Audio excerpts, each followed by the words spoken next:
So their offense out now to get this game started. It's 1st and 10. Baker now off the play fake. Toward the sideline, and he's got it. And they catch up to him, but not until he's got a huge gain and a 1st down.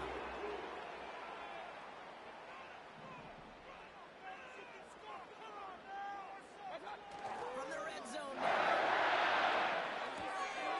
The throw is caught. That's a Cleveland touchdown. Well, you couldn't ask for a better start to a game than that. The offense taking it all the way down.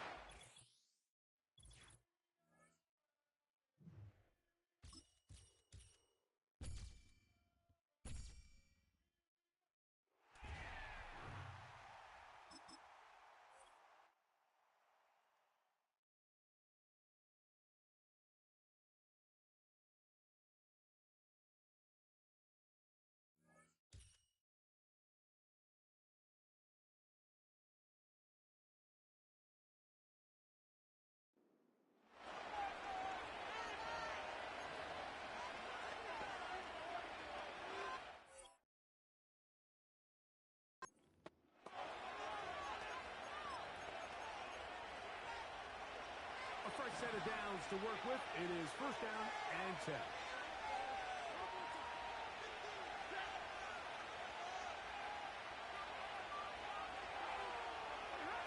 To throw right away is Stafford. He'll be forced to just throw that one away. It's incomplete.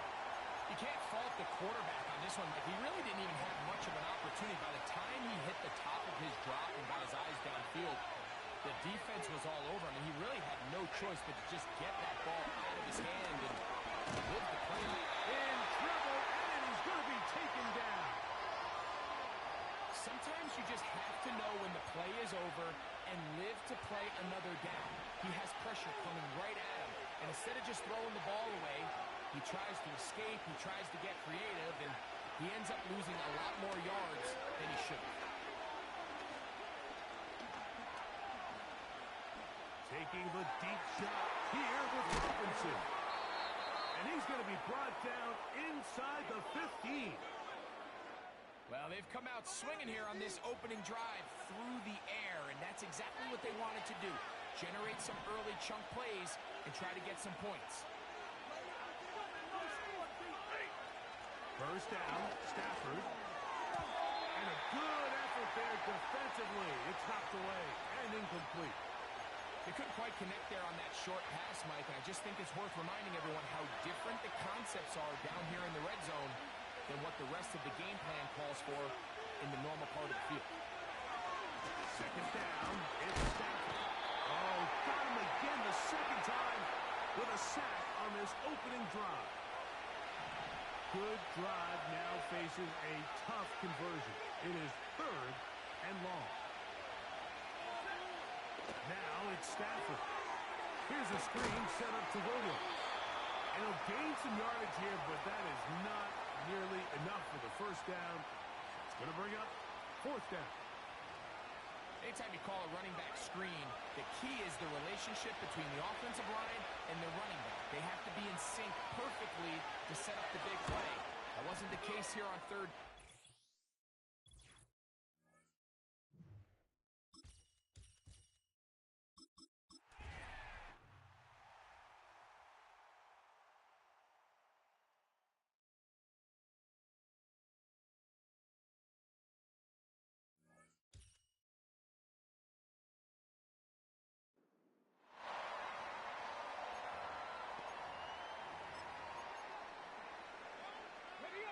All right, let's get this show on the road. It is 1st and 10. Here we go. Start. Now he'll throw off the play fake. Hits his running back. And they finally bring him down, but that is a big gain and a new set of downs. They managed 22 on the rip and a 1st down.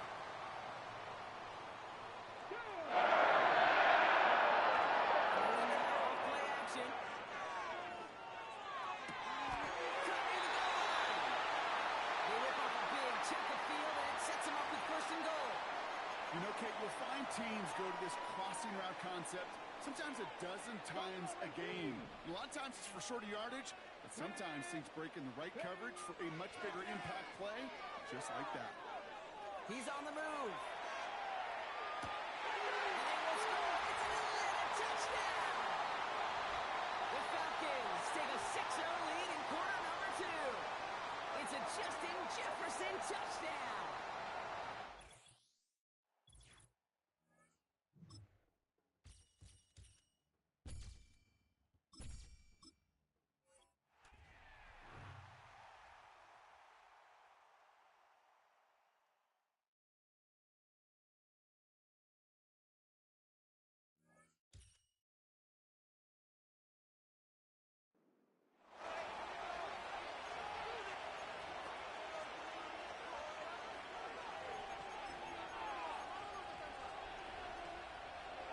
Set to go now on 1st and 10.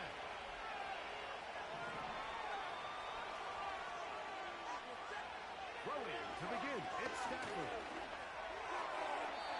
He'll be forced to just throw that one away. It's incomplete. Up until that incompletion, they've done a really nice job on this drive, Mike, picking up fresh sets of downs. And typically, throwing the ball on 1st down is a great way to do it. But now they find themselves in 2nd and 10. Do you keep it in the air and try to get the 1st down here? Or is the idea to just make 3rd down manageable and take your chances picking up a key 3rd down? They'll be forced to just throw that one away. It's incomplete. He decides to go with this safe throw and throws it well short of the sticks. And at this level, Mike, you just can't miss layups like that.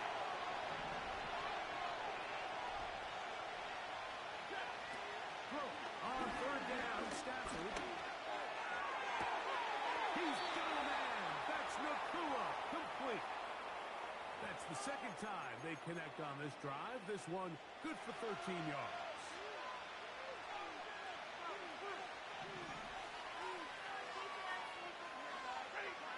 Again, it's Stafford. And this one is picked off. It's P.J. Brents. Oh, big hole, left side. And he's going to bring this one back. Wow, less than a minute into the game. It's a pick 6 and an early touchdown.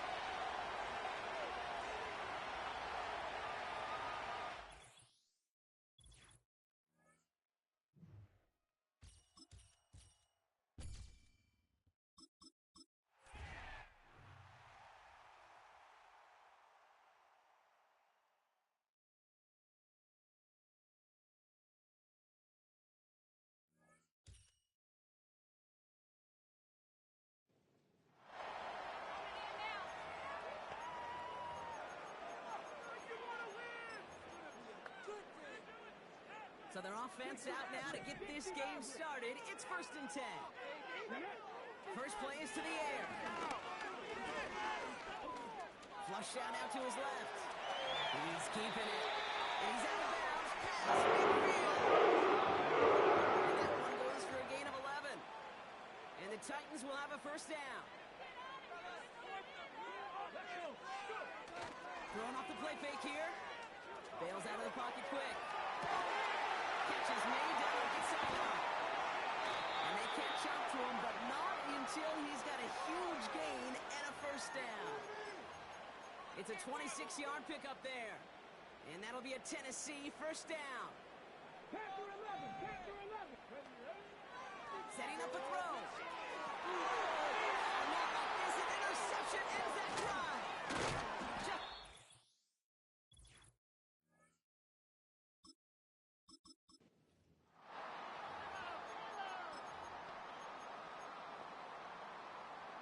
Slated downs to approach here from the 40. They go play action on 1st. Headed out right. Connects on the crosser. And they finally bring him down, but that is a big gain and a new set of downs.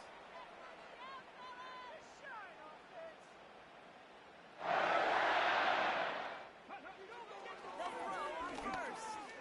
Rolling left, buying some time. And he's out a yard or 2 shy of the 15. 15 yards and a new set of downs. Still on the move, coming to the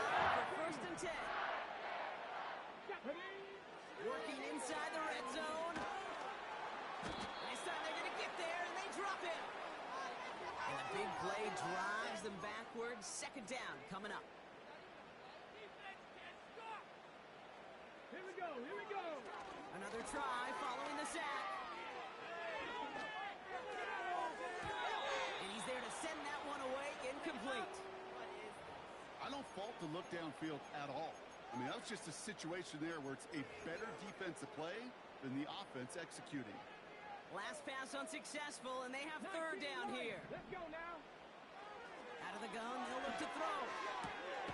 Has it at the 7. And that play is brought to a halt, so they're going to stay at the 5-yard line.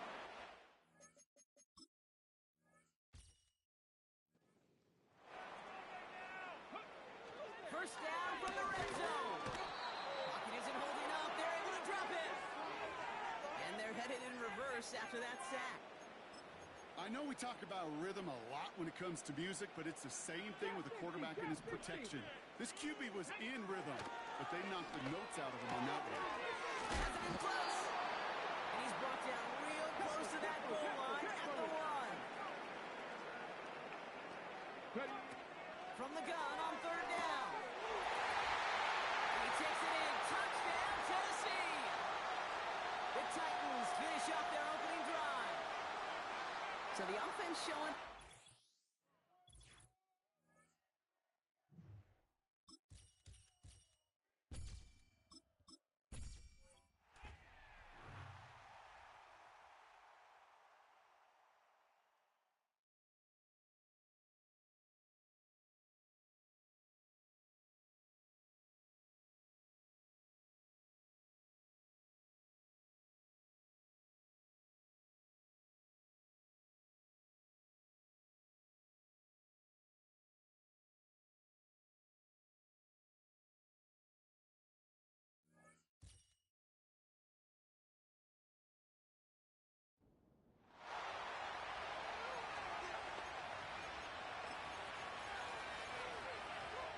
And the offense readies for a first down and 10.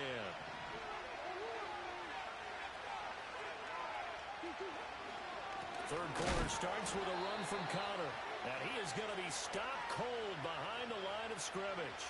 2 yards the loss, second and 12.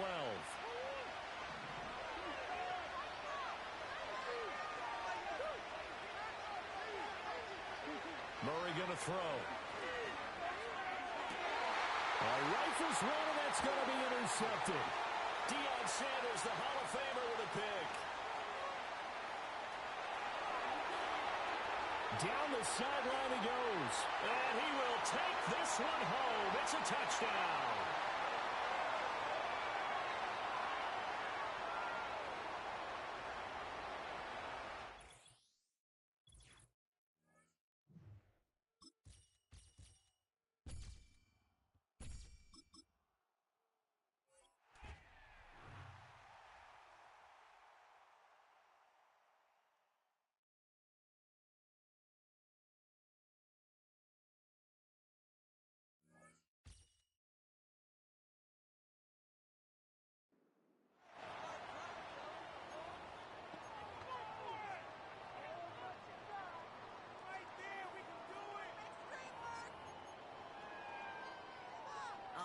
Let's get this show on the road. It is first and 10. Come on. Hey. Off the play fake, he's going to throw. Flushed out of the pocket. And he just gets rid of it. Knew he had a couple of plays left. Didn't want to take a risk there on first down. You hear so many programs all around the league talk about it's all about the ball. It's all about the ball. Well, discretion, the better part of valor in a lot of cases. And right there, he understood it's all about the ball, and I'm not going to risk a turnover wisely throwing it away. 7 yards on the carry. Now they've got third and 3. Cut 19. Good. Dropping back to throw.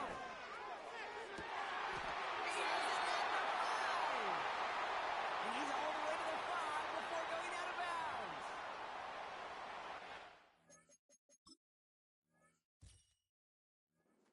Big chunk of field, and it sets him up with first and goal.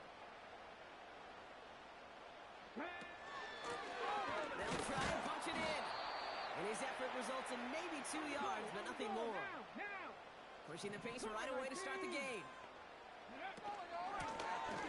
Going ground game again here. And once again, he doesn't manage much before getting brought down. Give him 2 yards on the run, and that leaves them just inches short for third down. He's going to keep this one. And he's in for the touchdown. The Chiefs finish up an excellent opening series. All right, Brock, wondering your thought here, because to me it felt like they already had a play picked out.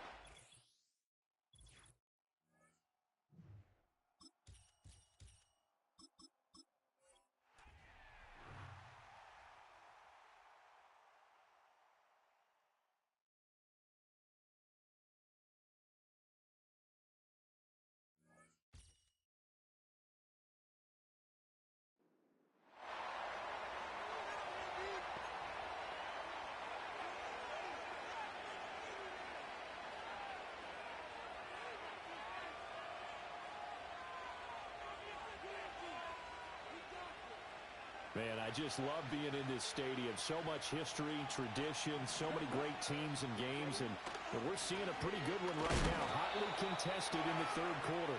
And he is met in his tracks behind the line of scrimmage.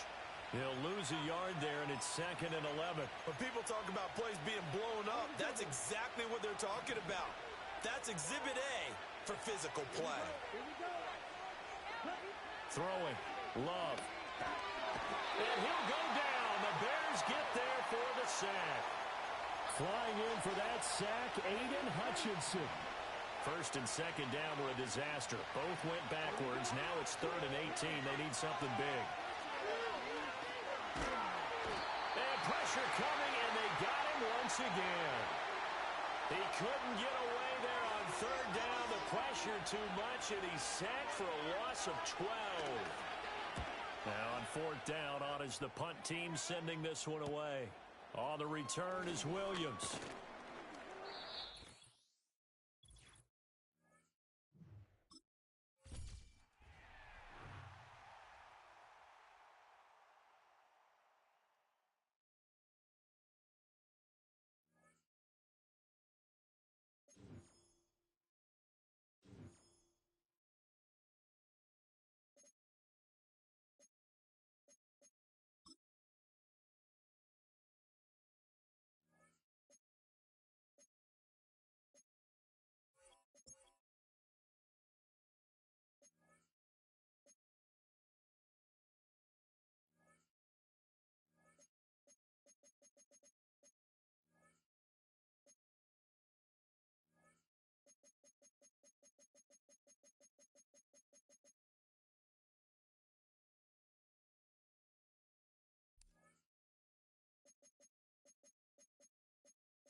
We are about 15 miles south of downtown Buffalo at Highmark Stadium in Orchard Park.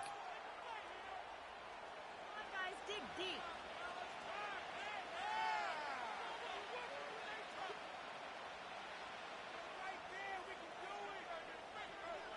And we are underway in Buffalo.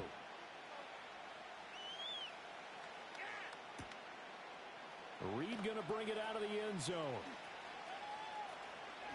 And he's going to be out of bounds here right at the 20-yard line.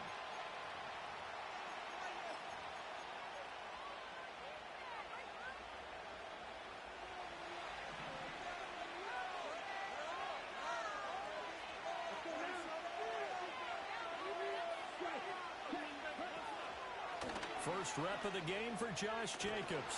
And he'll get this up to the 30-yard line. So 1st and 10 now from the 30.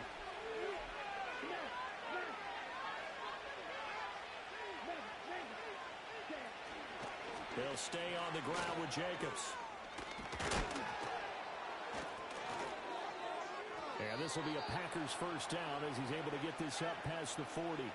Absolutely no trouble moving the ball on the ground on the first 2 plays from scrimmage. Absolutely. You know what I really like? Same guy carrying the ball in both plays, and what drives me crazy is when a back has a nice run, he taps his helmet to go out of the game. I would want the ball again and again and again because you've established really nice momentum, and now you're seeing the field really well. 5 yards is the tally on first down. That brings up 2nd and 5.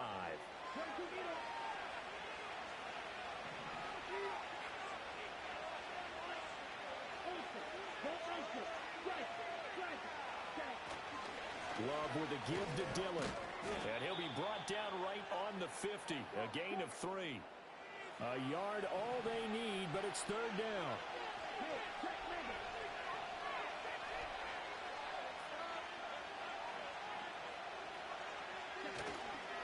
They'll try and run for the first with Dillon. And that one going nowhere from the start as he's met in the backfield and goes backwards. On 4th down, Love. And it's incomplete. They cannot convert, and they turn it over. A surprising move here on the opening drive of the game. And on the opening drive of the afternoon, the defense forces a turnover on downs.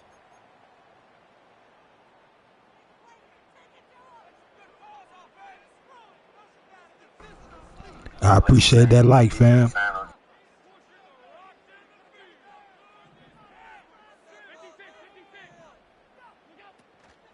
First down, here's the run with Cook. And he stopped immediately there. Brought down that time by Quay Walker. As usual, the hallmark of a good run defense, linebackers making plays near the line of scrimmage. Absolutely nowhere to run there. So they fake the handoff. Now Allen. Into the hands of the tight end, Dalton Kincaid. And he goes down, but not before getting us inside the 25. The catch and run, good for 24 yards. The first drive here, and the first time that we've called a big tight end's name. I'm going to show you this, Charles. It won't be the last. No, it won't, because when he gets going, now it opens up opportunities on the perimeter because that'll draw the defense towards him in the middle of the field. Now your wide receivers will get involved as this game goes on. And he is brought down at the 22 after a gain of 2, and it brings up 2nd down. From the 22 now, here's the 2nd and 8.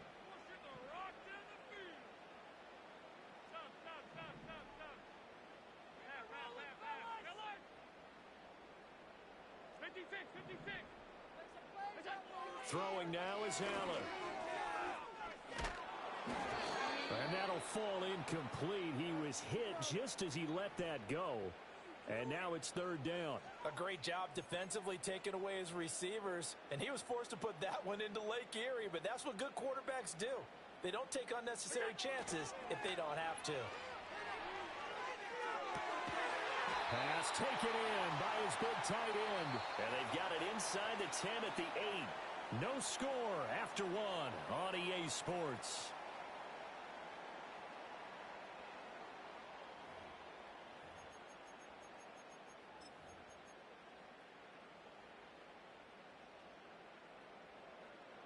From the 8, they've got it 1st and goal.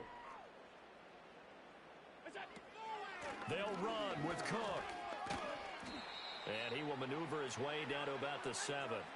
Only a yard on the pickup there. 2nd and goal. Not a whole lot there on 1st and goal, and that's what you're looking for defensively. You'll certainly live with giving up just a yard or 2 in this situation. From the gun, it's Allen. And caught by Cooper for a Bills touchdown. A 7-yard touchdown grab. And the Bills post the first points of the ball game as they take the lead here in this 2nd quarter.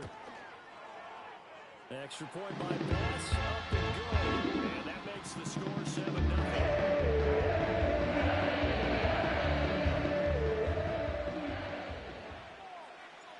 to the touchdown pass to kick it away.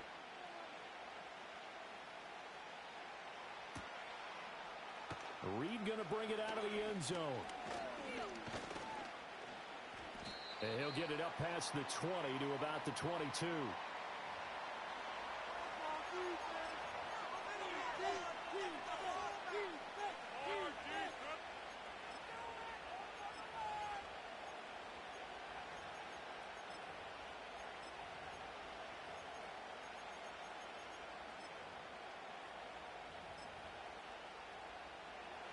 The Packer offense ready to get their next drive underway.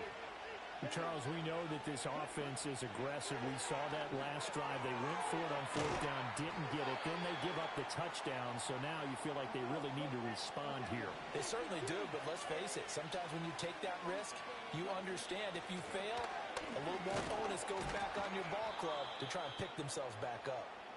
And this will be a Packers first down as he's able to get this up past the 40. On first down, they go with Jacobs again. Oh, he's got some breathing room. Still on his feet. And finally, wrestled down at the 11. 79 yards rushing for him as he has been tough to stop here this first half.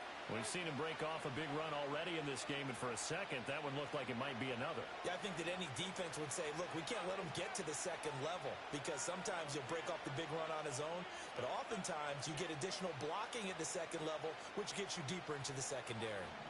Now a 1st and 10 at the 11.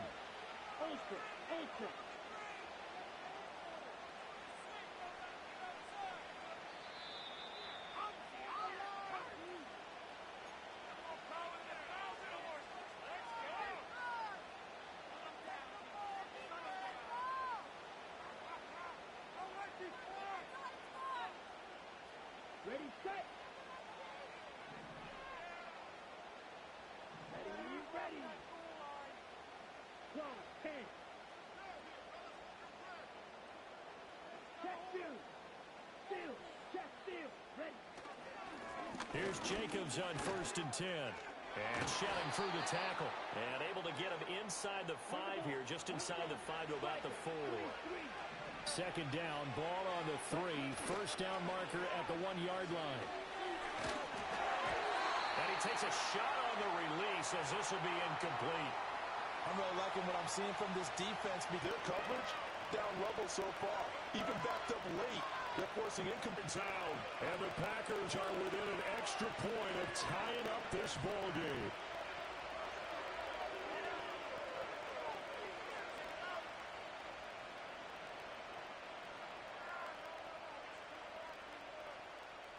For this.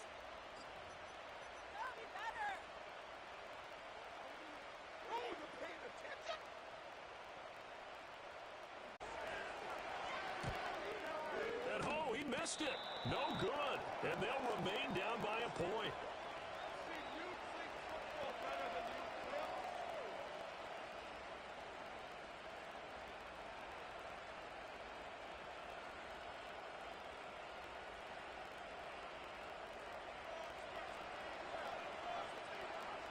To boom this one away, maybe with some frustration after the PAT miss.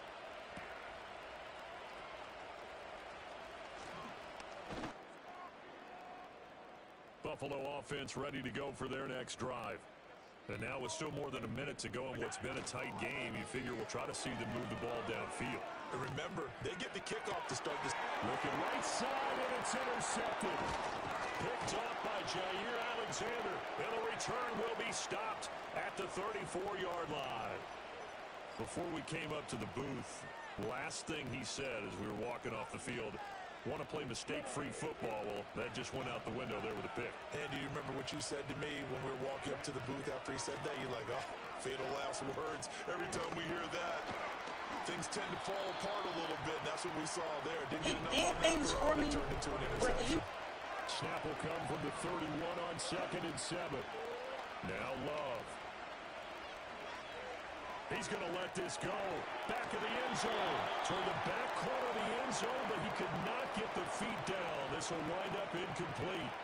And that's where you're counting on a receiver's size being an advantage.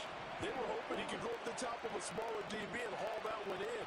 A good thought, but that time it didn't work out. Working the middle of the field, and he's got a man complete.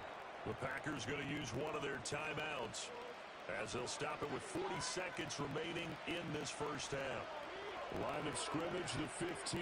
It's 1st and 10. Love now. And they're not able to hook up there. Incomplete. Fair to say, hasn't been his best game throwing the football, but also not getting a lot of help out there either. Yeah, you nailed it pretty well, you know. He's got to throw it better. Got to get more help.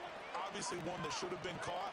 They got to find a way to bring those two elements together so they can make some progress in this one. Here's Jacobs from the gun. And he's brought down just outside of the 10 at the 11. Now the Packers going to go ahead and use the second of their timeouts as they'll stop it with a little over 30 seconds. Yo, what's good, fam? They are in need of 6 yards here if they hope to move the chains.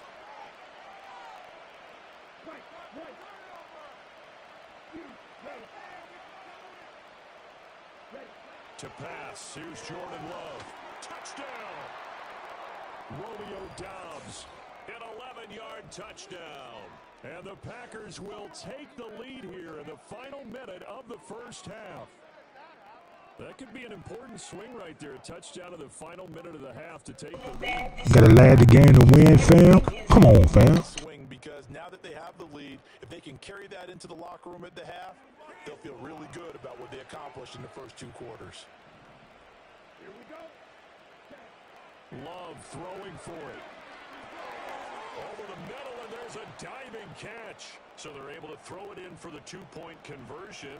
Sometimes that can be a risky play, but they got it. Yeah, you always have to be careful here because if you do get it intercepted, it's returned by the defense. That's 2 points for them, but he identified an open target and put it right on him.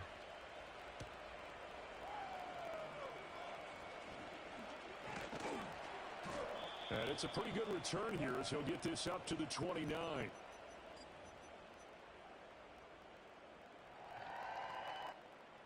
The Bills come to the line to start their next drive. And with time quickly fading here in the second quarter, not sure how aggressively, offensively they will. Oh, his early struggles continue. Here's another one intercepted. Picked off by Quay Walker. An unfortunate sequence there, trying to get points before.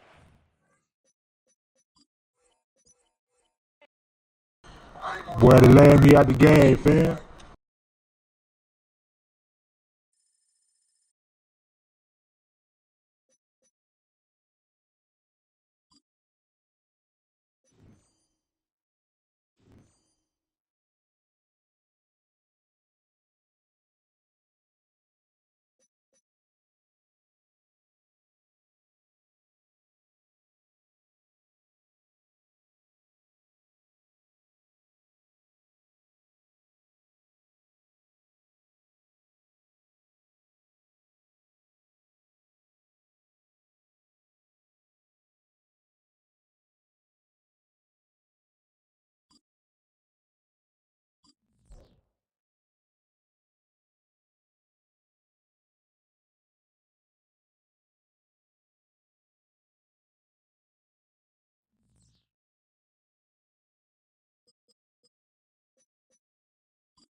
No, why they making me start all over again, man?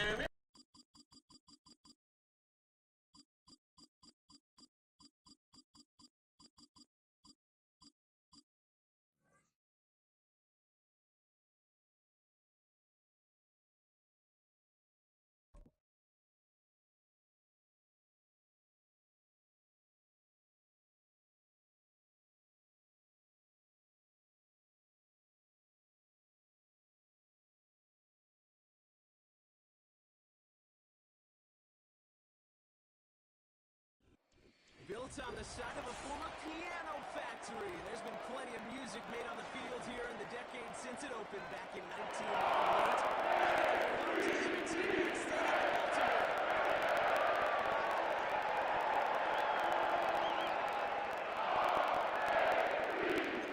Justin Tucker has this all teed up. And we're off for Baltimore. Return starts from the goal line.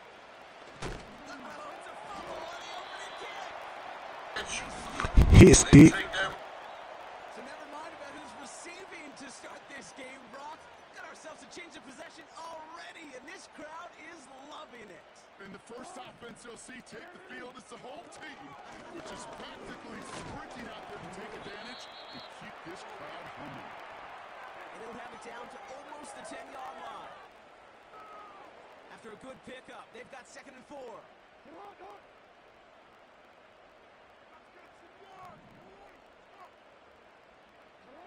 Lamar now from the gun. And he just got it away before the hit, but the pass winds up incomplete. It's going to be 3rd down.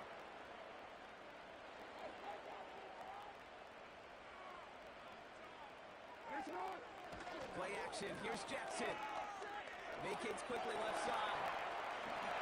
Slides down inside the 5-yard line. Moving quickly, trying to get set again. Lamar off the play fake. The back grabs it. And in for the Baltimore touchdown. Justin Tucker to try the point after. The point after splits the uprights. And 8 minutes to jump out to a 7-0 lead.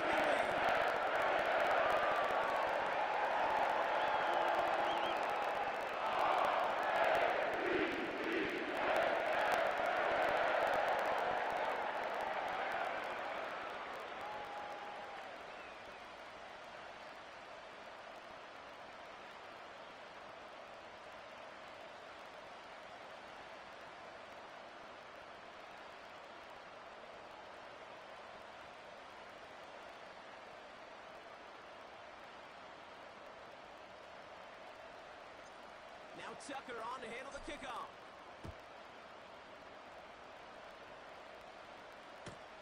Johnson with a return here.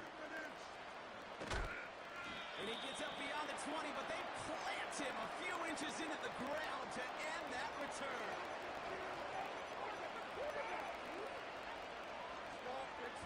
Come on, don't lag me.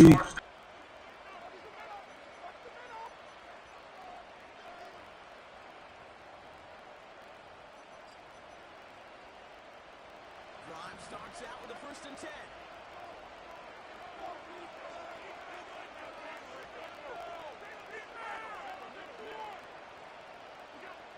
Allen comes out throwing. Happens, but this Come here, dog. Big play drives them backwards. 2nd down coming up. First couple snaps, first drive of the game, it's all about who can land that opening punch. Gain that first advantage in a game-long back and forth. Well, that opening punch was a solid cross, maybe even an uppercut. person you're supposed to be. Yeah. That person you're supposed to be. First time this game they've looked to him. So they're left facing 3rd and long.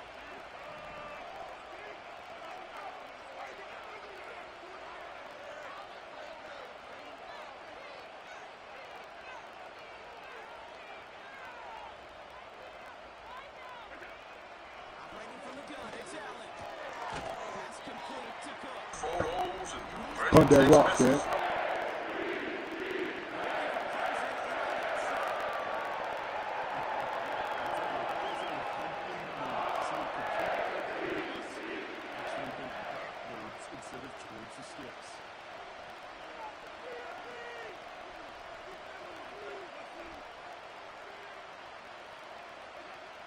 fourth down. Allen. And they get to him. The fourth down hit. Fires with a sack. And it's a turnover on downs inside the red zone. Okay, I don't know what the punter did to hurt people's feelings because I think the reasoning was pretty clear. They were going to go for it. There was not going to be a punter that touched the field. An advisable mindset now as they turn it over. And he will carry this across for the Baltimore touchdown. The Ravens take a 13-0 lead. Derrick Henry, the touchdown. Tucker adds the PAT. And the Ravens will have to an early 14-0 lead.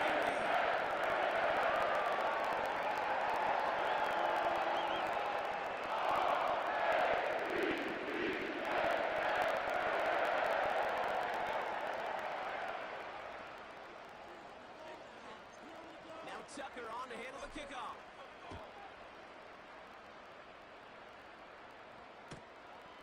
From a couple yards deep, this is going to come out. This isn't even going to make the 20. The coverage team gets to him.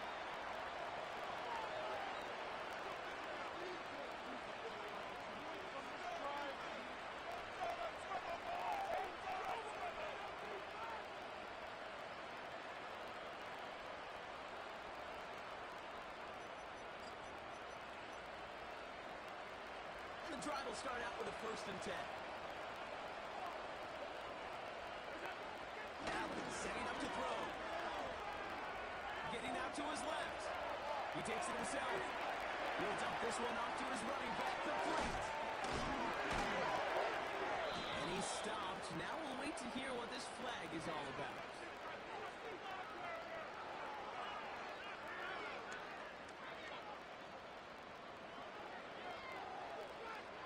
Would like to have kept that big play, but the officials and penalties say no. It's got to come back.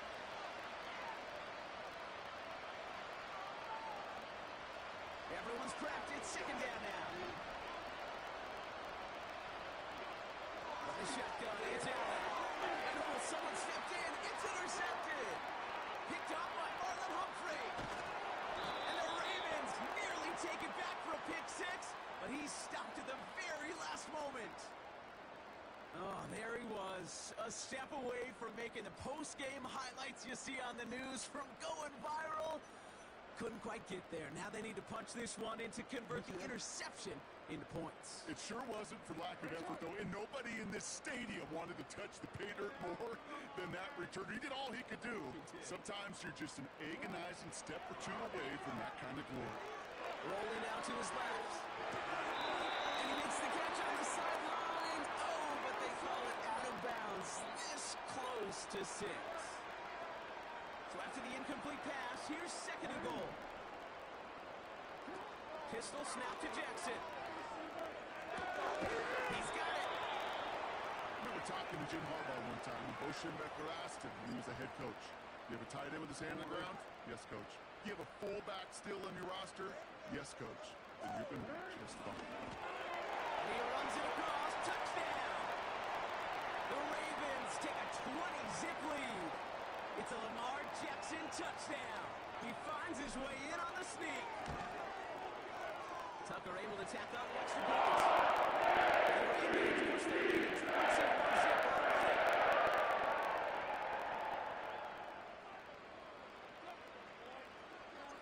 Now Tucker on to handle the kickoff.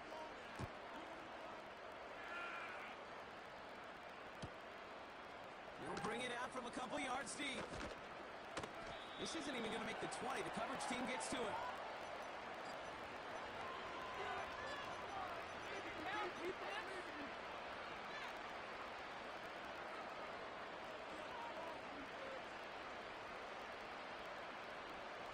They'll get this drive started. 1st and 10.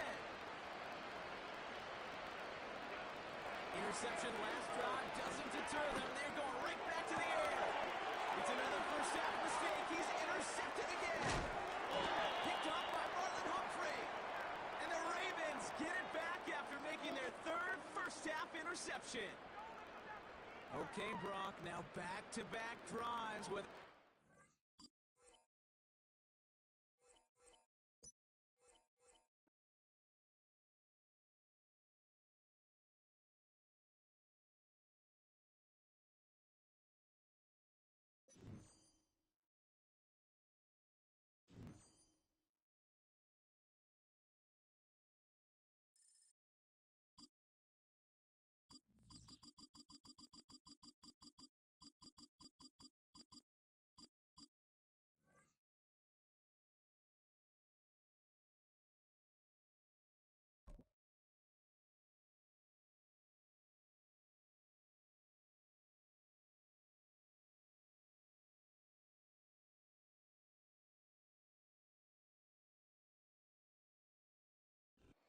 First opened in 2002. There's a look inside Ford Field here in downtown Detroit, the Motor City.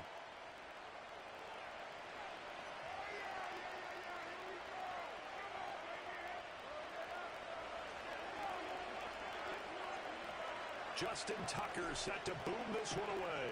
And we are underway from Ford Field. Here comes Khalif Raymond from his end zone. And he's up past the 20 to the 22-yard line.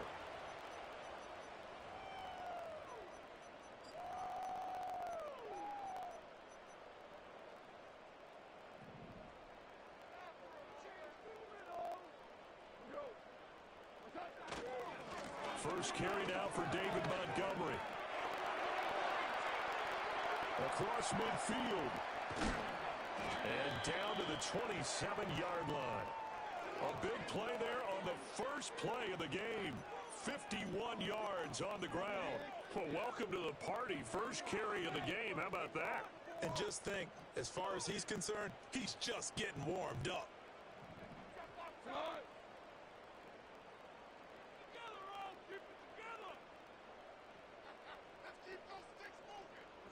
Here's Goff.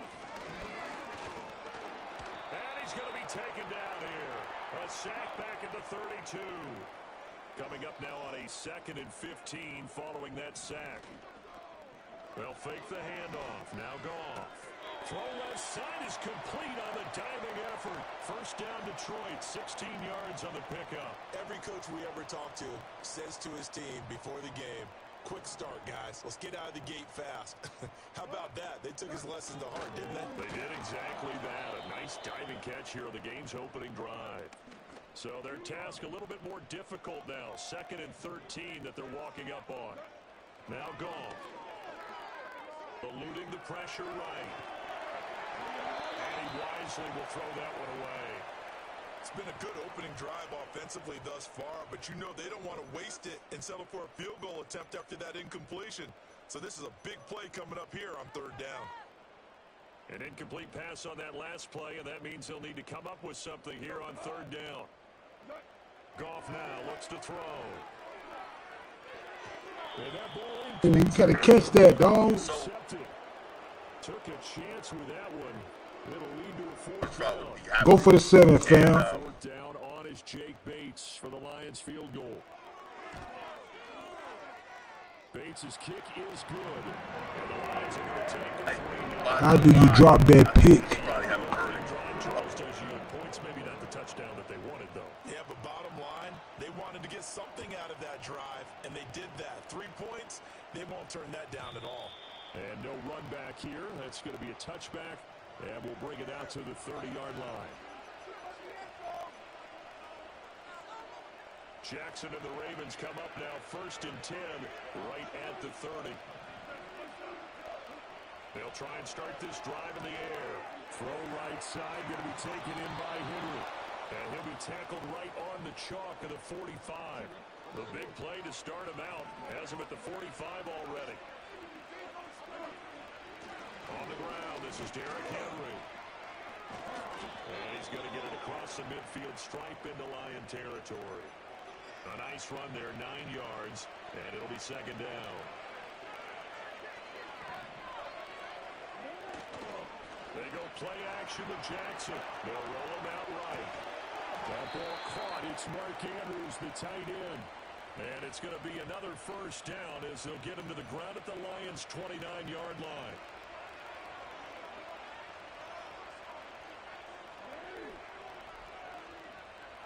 Throwing is Jackson.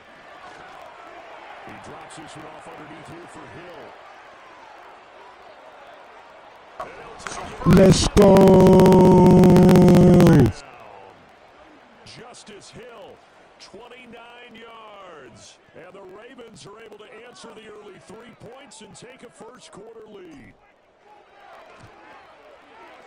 Tucker with the extra point, and that makes it a 7-3 lead.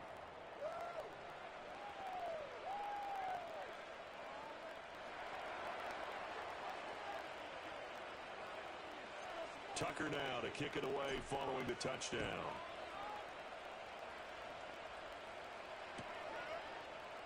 And it'll will come out to the 25 as Raymond will elect not to bring it out.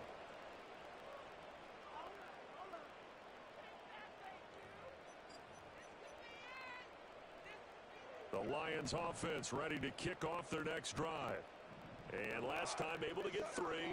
That's not what they wanted. They wanted 6, but they got at least something. They mustered something out of the drive. They'll take it. I like the way you described it. Not ideal, but they'll take it. Anything to put some points on the board. But this time on offense, they don't even want to see the field goal kicker trot on the field. They want that ball in the end zone. Yeah, they'll be going for 6.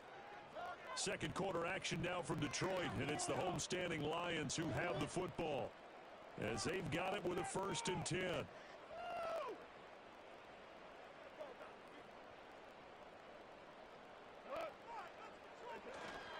They'll fake the give. Now Goff.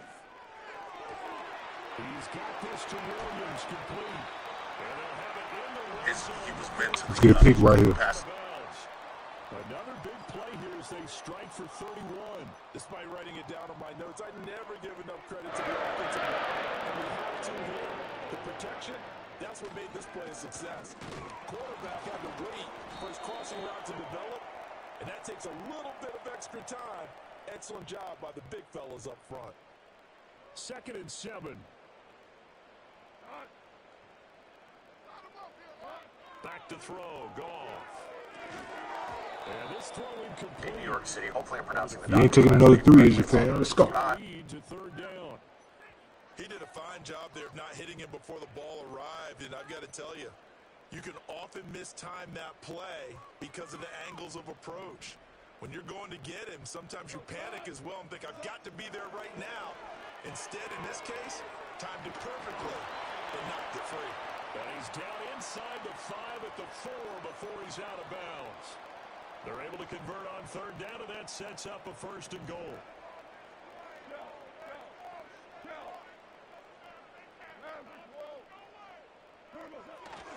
Montgomery going to take this down just short of the goal line. He got 3, but could not get the ball over the chalk. 2nd and goal from the 1.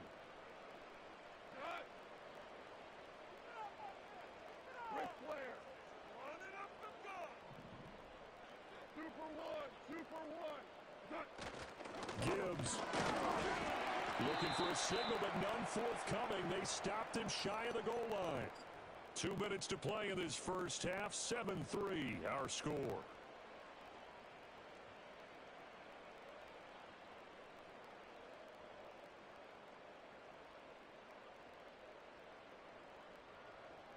They've been denied touchdowns in the red zone twice already.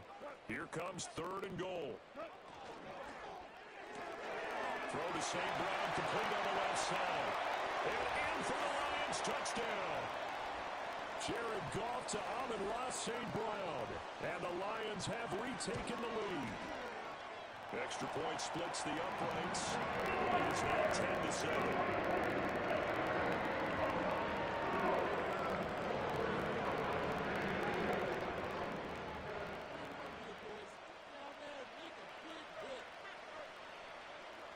The kickoff unit is out on the field, and they will send this one away.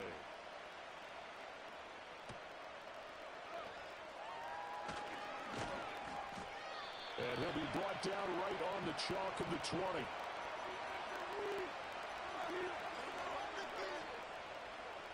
The Raven offense set at the line for this next drive. This drive here beginning probably with a pair of motivated groups. Remember, the offense scored a touchdown on their last time out. Looking to repeat that in Charles' defense. They were very frustrated after giving up 6 the last time on the field. And frankly, it's just a battle of wills in a lot of ways because you know they're both motivated. They both game plan for this drive, and they both have specific outcomes in mind. To me, it just comes down to who can execute better and which side can step up and assert its will over the other. The connection here with Nelson Aguilar. And he gets this one just shy of the 40, down at the 39. So from the 39 now, they'll come up on a 1st and 10. Off the play fake, here's Jackson sliding out of the pocket. And that one too far in front. He couldn't reel it in. It's incomplete. They decided the opportunity was there and launched a deep ball. but he was unable to get away from the defender, couldn't create space, couldn't uncover at the end of the route, and that one winds up incomplete.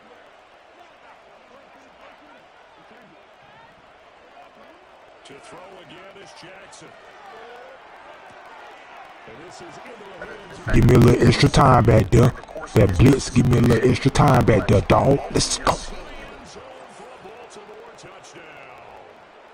Mark Andrews, 61 yards. And the Ravens will take the lead here in the final minute of the first. Let's get a stop before half, gang.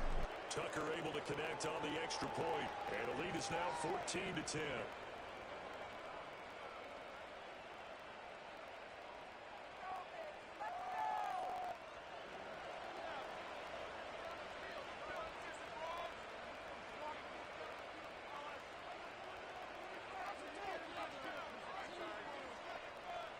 Tucker now to kick it away following the touchdown. Khalif Raymond now. And he'll take it a yard or so past the 20, call it the 21.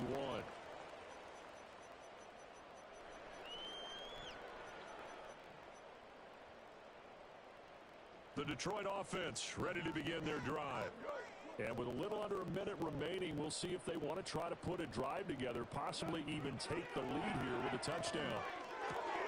He's got it complete to Gibbs. And he'll get this up past the 25 before he's out of bounds. And his play caller does a nice job of giving him an easy throw to start this drive, and he takes advantage of it. The completion sets up a manageable second down. Goff now to throw. And pass caught. It's Williams. And he's going to be out of bounds right at midfield. 22 yards there, a first down. Partner, this is one of the best routes anyone can have in their offensive playbook. Tough to defend because you think it's a go route, and then he breaks it back on the comeback. There's one other thing you need as well. A well-thrown ball. Exactly right. You have a guy who has some precision in throwing the football because of the timing of the route. Well, he's going to be out of bounds, but not before he takes it inside the 40. Back-to-back nice plays, 12 yards that time, and a first down. Another catch for him there on this drive, Brandon, and it looks like they're going to utilize him out of the backfield any way they can. And that time, they pick up a first down. So now on defense, do you assign a man to him and try and cover him before he gets going? That'll be caught by St. Brown. And he's going to get this inside the Foundation. Take them three. You'll get three of anything. We ain't giving up six. Let's go. Clock will stop with 35 seconds to go in quarter number 2.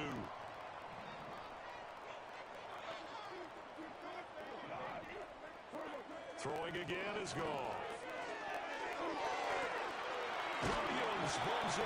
I have a feeling you're right. To the 2-yard line. The judge is going to... Over out of bounds. A good pickup there, 26 yards. So it's first and goal and a great opportunity to get that lead back before the break. Now a play fake, and it's gone. To the goal line, but it's incomplete. On that snap, he's a hero of his defense after the play he just made. A one-possession game, and his hit kept it exactly that.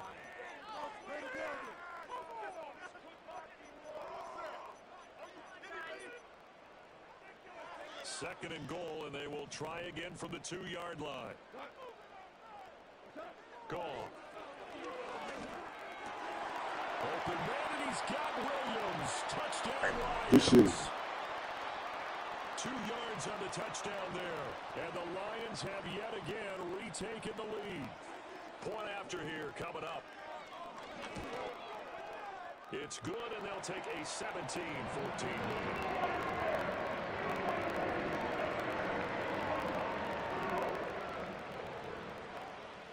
Here are the Lions now as they line up and kick this one away.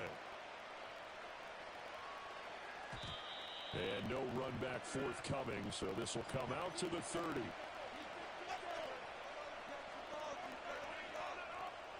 The Baltimore offense at the line set to get going. And with time quickly fading here in the second quarter, not sure how aggressively, offensively they want to play this. I think we'll find out just how much they trust their guys in this situation if they decide to take a shot. And they're not going to go quietly into this halftime break. They know they're in for a fight, so they're trying to make every possession count. They took the big shot there, but it winds up incomplete. Now it's Jackson. Oh, looking for Andrews downfield. And this is incomplete. Oh, it looked like he had a pretty good line on that one. That would have been a big play, but he could not pull it in. So back-to-back incompletions, and that has him staring at a 3rd and 10. Play action. It's Jackson. Pass taken in by his big tight end. Room to maneuver at the 35. And he's all the way down to the 13-yard line. That's it for the first half. 2 more quarters to go. We'll have plenty more to see after the break. And we welcome you back live now inside the booth alongside Charles Davis. I'm Brandon Gaudin, set and ready to rock for the 3rd quarter. A field goal the difference. 17-14 is the score. Back underway here now in this 3rd quarter. And no return forthcoming. It'll be a touchback. And the 3rd quarter will start from the 30.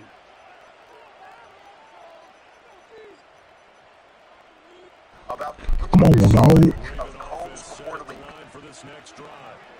This offense, Charles, had a strong first half throwing the football, at least in terms of yardage, but that hasn't translated so far on the scoreboard as they begin the 3rd quarter here, trailing and looking for a little momentum.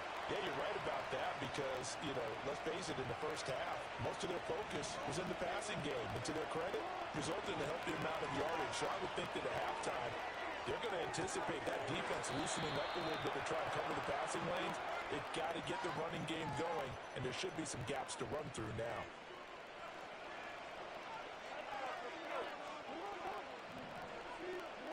Now Jackson. Oh, the ball comes out on the hit, but they'll say it's incomplete. Partner, what we're seeing so far is the defense is certainly coordinated. Both levels doing their jobs in tandem. The back helping the front helping the back. The pressure got home on that last play and forced him to try and throw through contact and short of the sticks. Derrick Henry all alone. And all the way in for a Ravens touchdown. Derrick Henry. Need to stop, dog. 6 yards. And the Ravens come right out of the locker room and score here in the opening minute of the 3rd quarter. Tucker with the extra point, and that will make this a 4-point game.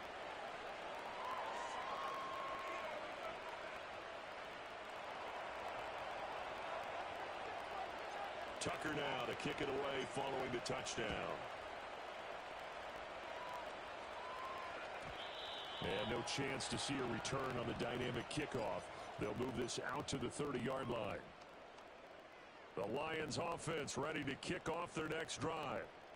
And they'll be working from behind now following the touchdown a moment ago on the opening drive of the half. I think the guys right now, as they get out of offense, they're zeroing in on one big key. They don't have to do anything differently just because they're down on the scoreboard now. The intent, still the same in what they plan to do on offense. Line of scrimmage, the 24. This is 2nd and 6. To throw is Goff. He gets this out wide to Gibbs. And to the 42-yard line here and brought down there. That one a first down pickup of 8. But they certainly had success throughout this contest, getting him the ball in the passing game. And here picks up another first down. Whatever they saw going into this one, they've been able to capitalize on. Under a heavy rush, and down he goes. So that complicates things a bit here. 18 yards to go now on 2nd down. Now it's Goff. That's caught. It's Sam Laporta. And he'll be taken down, but not before he works it past the 50. First target, first catch, and a first down. Going up the gut, Montgomery. And a strong run there as he'll take this all the way down to the 35. 70 yards for him on the ground now as he has been terrific here this afternoon. That was good, tough running right up the middle. And if the defense can't penetrate and make him slow his pace or change direction, that's often the end result. Yo, what's good, fam? Momentum turning here. It's 1st and 10. Here's Goff. Finds Gibbs on the check down. And he gets it down a yard or two shy of the 30 before he's out of bounds. All defenses worry that whenever anyone catches the ball and has a head of steam come out of the backfield, it could turn into a big play with missed tackles or he runs through people. But they were right there waiting, and they stopped him for a minimal gain. Come on, dog. We need this stop. Let's go. Everybody looked like a clear throwaway, but the officials, they're going to say there's a receiver over there in the area, so no flags, and it's third down. Nah, fam, don't tell me that, man. Take off your pants, Quinn. As they come up to the line of scrimmage. They'll fake the handoff. Now Goff. He's got right on the short throw. And he'll be out of bounds just inside the 25-yard line. What a methodical drive this is turning out to be. That time 9 yards, and the sticks move again. To the air again. Goff. Rolling to his right. I usually use the Bills, fam. I'm just using Lamar, man. We in Florida, you know what I'm saying? For the Florida boys, you feel me? I might steal this one, though. I don't know, though. Looking like a shootout right now, but he slipped. I grip. Back now at Ford Field. It's the Lions trailing, but with possession of the football as we get set to bring you the fourth quarter. Only way to get the lead here, of course, with a touchdown, and that's what they're gunning for on first and goal. A shotgun snap for Goff. Flushed out right. And he'll just chuck this one up into row G. It's incomplete. And down here, first and goal, if it's not there, don't force it. You got at least 2, if not 3 more shots at it. So that's a wise move to get rid of it. Line of scrimmage, again the 4-yard line, second and goal. Now Goff. And it's intercepted at the goal line. Picked up. Okay. Let's go. Come on, dog. Better get this ball down. Damn. They got it at their own 4-yard line. So a good drive with a bad ending, Charles. They move it down the field well. Cannot finish it off, though, as it's intercepted in the end zone. Deflating, that has got to be the word here because they were sharp in moving it down the field, but sometimes you start thinking like a touchdown is a given, and it doesn't always work out that way as we saw there. Sheds off the tackle, and he is out up around the 15-yard line.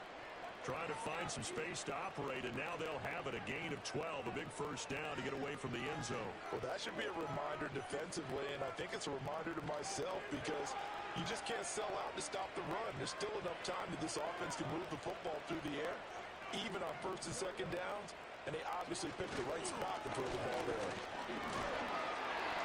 And he'll fight forward maybe to the line of scrimmage, but that's all. Oh, you still want to blitz me, fam? Watch this. Second and 10.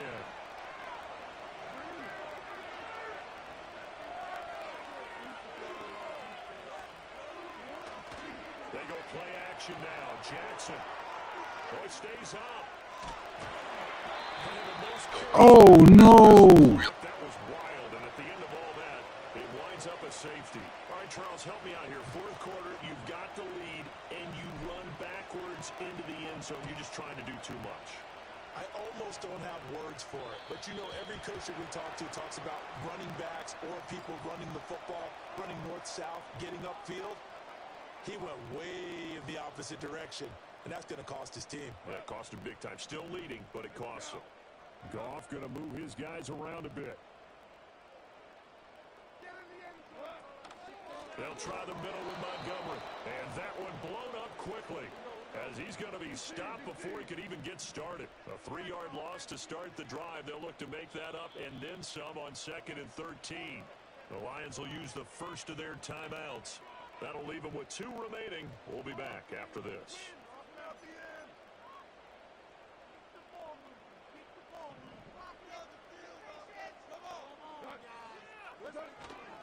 Off play action. Here's Goff. And a smart play there. He's probably saying, I wish I would have done that on the last drive instead of throwing the interception.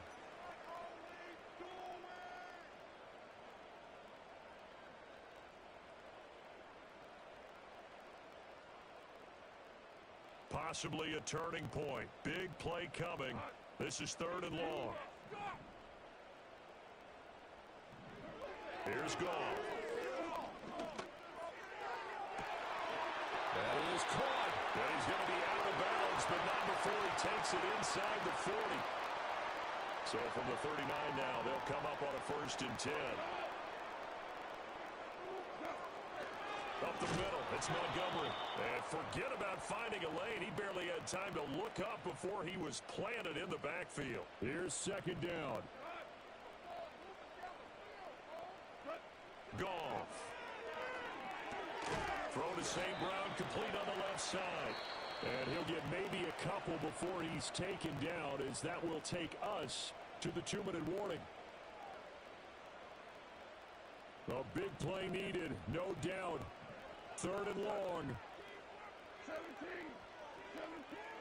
Now Goff. I knew I'd get it past. Let's go. Let's go. They're freaking through. And the Ravens have just about sewn up this football game.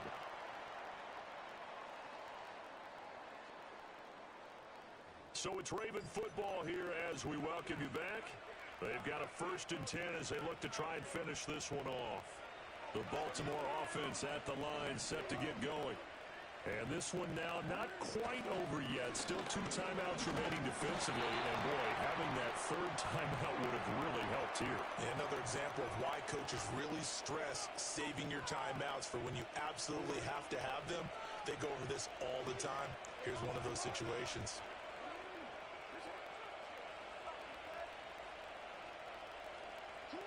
Jackson to throw. A short throw caught by Andrews. And he has the Ravens 1st down, and it would appear that that's going to be the one to do it. The Lions now going to use the 2nd of their timeouts. And they'll be disappointed to have to burn one there after giving up. GG.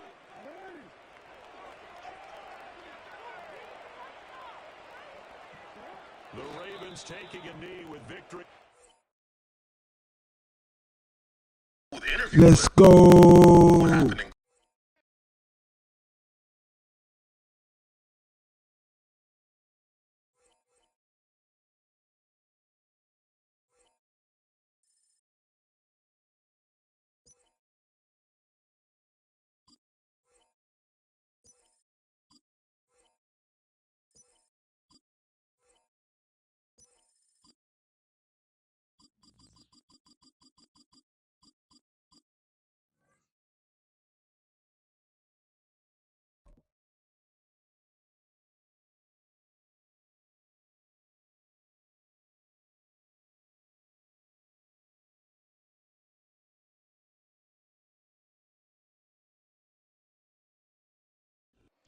Now from the home of the Dog Pound, EA Sports welcomes you to Huntington Bank Field here in downtown Cleveland, Ohio.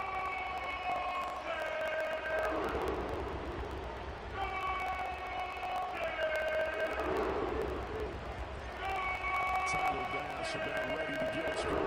And off we go from Cleveland.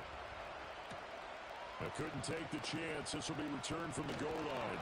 And he'll get it up just past the 20 as his guys will go to work at the 21-yard line.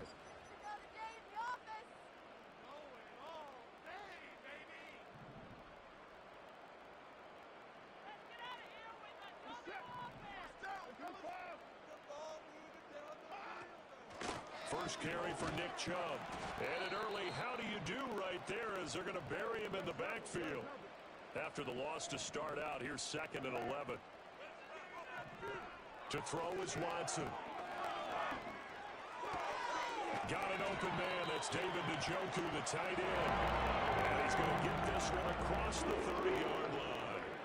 That'll move the sticks for the Browns, a gain of 12. A lot of tight ends just use their size and their strength, try to occupy some space and kind of body people away and catch the football. But not this guy. He's a refined route runner. Makes me wonder if he took some dance classes in his background with his footwork. And the defense closes quickly there. He'll get maybe a yard to the 33. Early down stuff to put this offense in a precarious position. We know that securing the point of attack, especially against the big-bodied guys in the middle of this D, has got to be priority one. Watson dumps this to his running back, Chubb. So he'll be stopped here for no gain. And that's going to set up a tough 3rd and 9. They give the Chubb out of the gun. And they'll get him down at about the 37, well short of the first. Okay, look at this. The punt team nowhere to be found. They're on the sidelines. Offense going to go for this on the opening drive. And now this is going to be close. The defense says they stopped him, and they did. A surprising move here on the opening drive of the game. And this defense delivers a turnover on downs on the very first drive of the afternoon.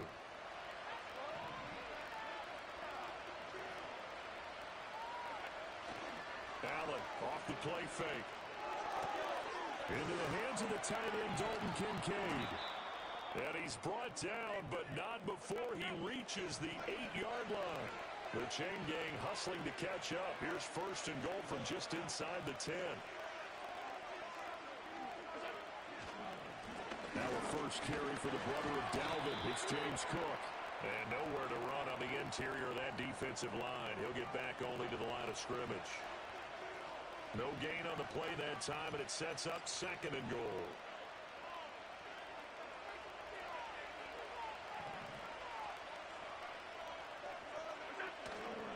On play action, Allen.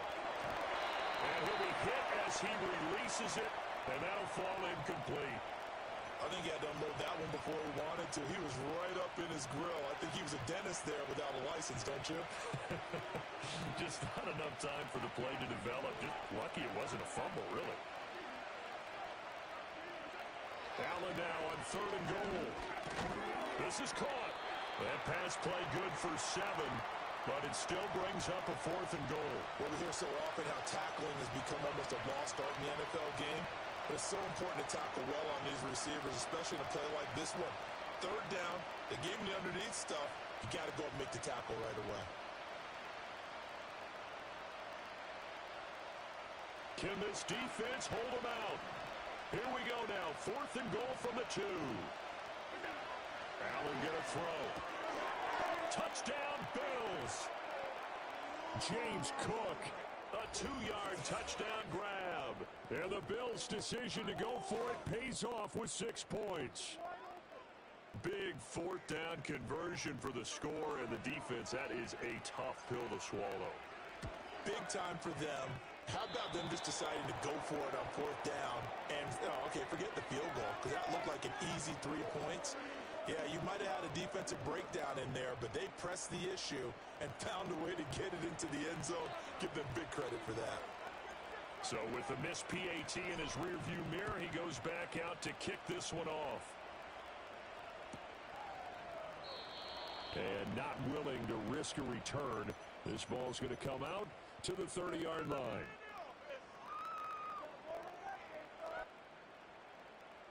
The Cleveland offense ready to go. Now it's Watson.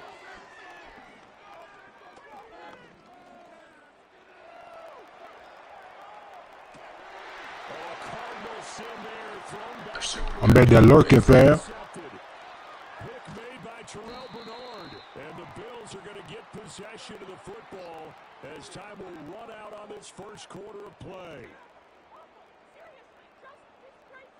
6-0 our score after 1. This is your first time joining in, man. Please like, share, comment, tell a friend, turn on your post notifications so y'all know when we here, turning it up, climbing them charts. Let's go.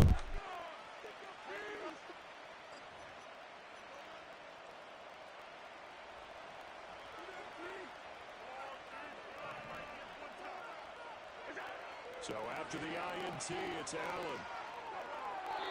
And he just throws this one away. Smart decision here this close to the end zone, and it brings up 2nd down. Partner, this is almost an unwinnable spot for a defense. They have to come right out for a 1st and goal trying to stop them. But let me hold on a second. Let me take that back real quick. And Cook will get in. Touchdown, Buffalo. A great effort there with his second touchdown here in this first half. And the Bills are able to strike quickly to add on to their lead. Extra point by Bass, up and good. And the lead now stands at 13.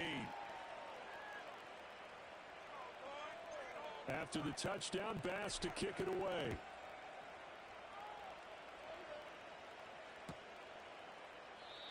And we will not have a return. They'll bring this to the 30.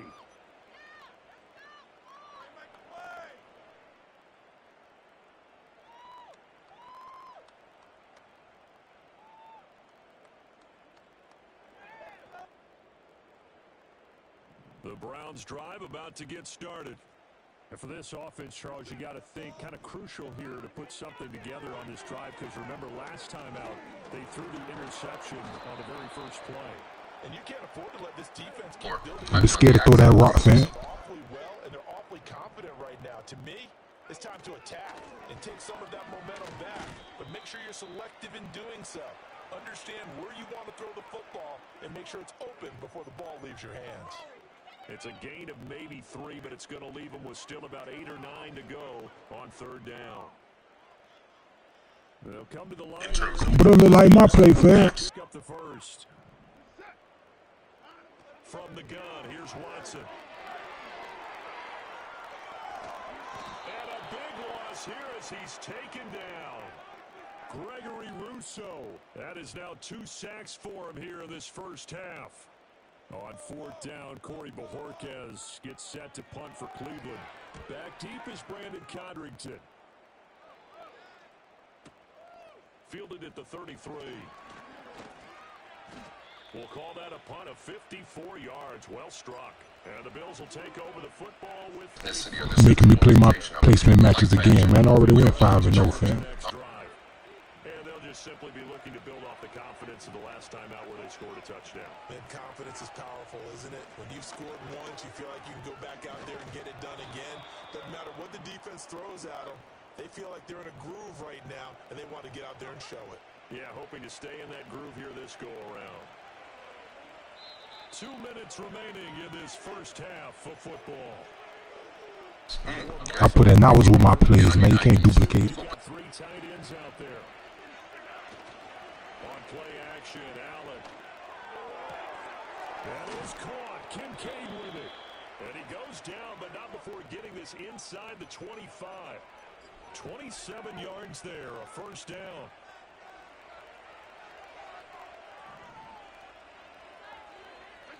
Here's Allen. He's able to get it to Cleveland. I'm cold out there. Let's go. 23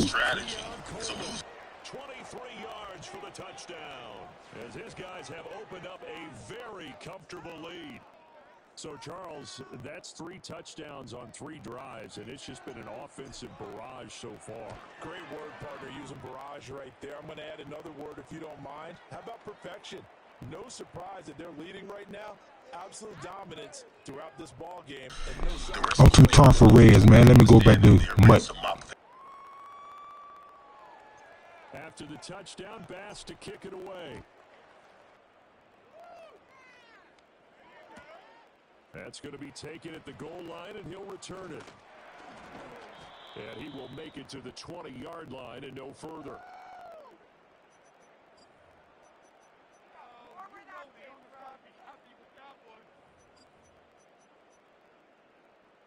The Cleveland offense ready to go. Charles, we'll see what they can do here. Not a ton of time left, but enough certainly to get points out of this drive, and they need them right now because they're trailing.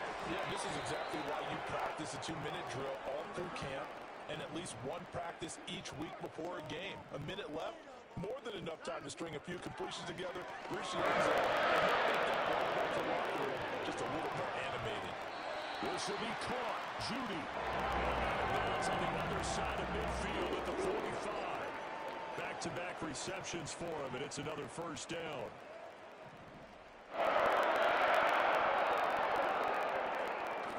They'll fake the handoff. Now Watson. He'll buy some time right. they'll just get rid of it. And not a common sight, at least on this drive. A momentary setback, though, for this passing game that has been moving well this series. Good thing for them, though.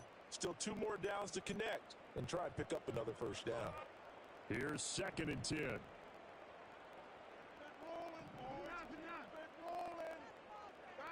Here's Watson. And that is going to be incomplete as he led him a bit too much. Well, touch and time are critical for those types of throws. I'm like that for real, dog. Just a little bit more finesse trying to get it to his back. Now they face a 3rd and 10 after back-to-back incompletions. Flush to his right. And he'll be out just a Good yard run. shy of the 30. Deshaun Watson, so multi-dimensional. Good run, dog. For the first. They asked him to take charge and get them to a spot where they could at least attempt a play. And he does just that. Ain't never been no hate. Downfield, so he took it upon himself to get them into field goal range using his legs. That's coming through with a play they needed in a big spot. And now a fake on the jet sweep and a give to Chubb. And boy, this defense. What's going on with the sports, man? Tyrese on the Pacers, daddy running down on a court, man. Bumping heads with Giannis, man. Prank calling Shador Sanders. Come on, what's going on, man? Just to feel a little bit better, but I don't know if I would be daunted by them stopping me on one run. This drive has gone pretty well. I could come right back at them. And that is taken in by Njoku. And he is into the end zone. Touchdown, Cleveland. David Njoku as the first half is winding down. And the Browns are on the board here in the final seconds of the first half. Extra point good by Hopkins. And that cuts this lead down to 13. So not much time to speak of remaining in this first half as the kick's away.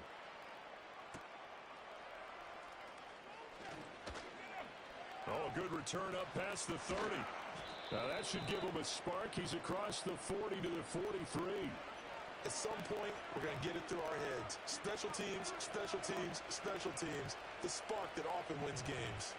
The Bills come to the line to start their next drive. And with time quickly fading here in the second quarter, not sure how aggressively, offensively they want to play this. I think we'll find out just how much they trust their guys in this situation if they decide to take a shot. This offense is looking very comfortable here in this first half. Very relaxed, very smooth, very efficient. No wasted motions. Things are definitely going their way, and they continue to move the ball downfield. Up the middle, it's Cook. And he sneaks his way forward only for a couple here. 2nd down. And with just 1 second remaining in the first half, they'll call the timeout. The kick by Bass is good. And that will do it for this first half. Time for a break. We've hit halftime. 2 quarters down. 2 still remain. We step aside. This is the NFL on EA Sports. Welcome back. Halftime over. We are ready for quarter number 3. Alongside Charles Davis, I'm Brandon Gordon. Bills with the lead, and they'll get the football first as the second half is underway. The lane opens here. He's past the 30. And they're going to have good starting field position. He's out of bounds, but not before he's across the 35.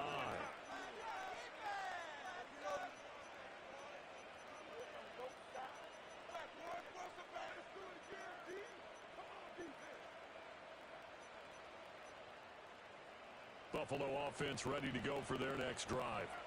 As this offense takes the field to begin the opening drive of the second half, Charles, remember that first half, good through the air and really all around an outstanding offensive performance. Absolutely. They reached the end zone several times. The passing game working awfully well, and most importantly, partner, yeah, they went to the tunnel with a lead. They come back out with that lead. Absolutely. NFL coaches, we know they're perfectionists in a lot of ways, but they had to like what they saw in that first half. Shreds him with a stiff arm. And he'll be taken Too late for that lag, fam. at the 45 in enemy territory.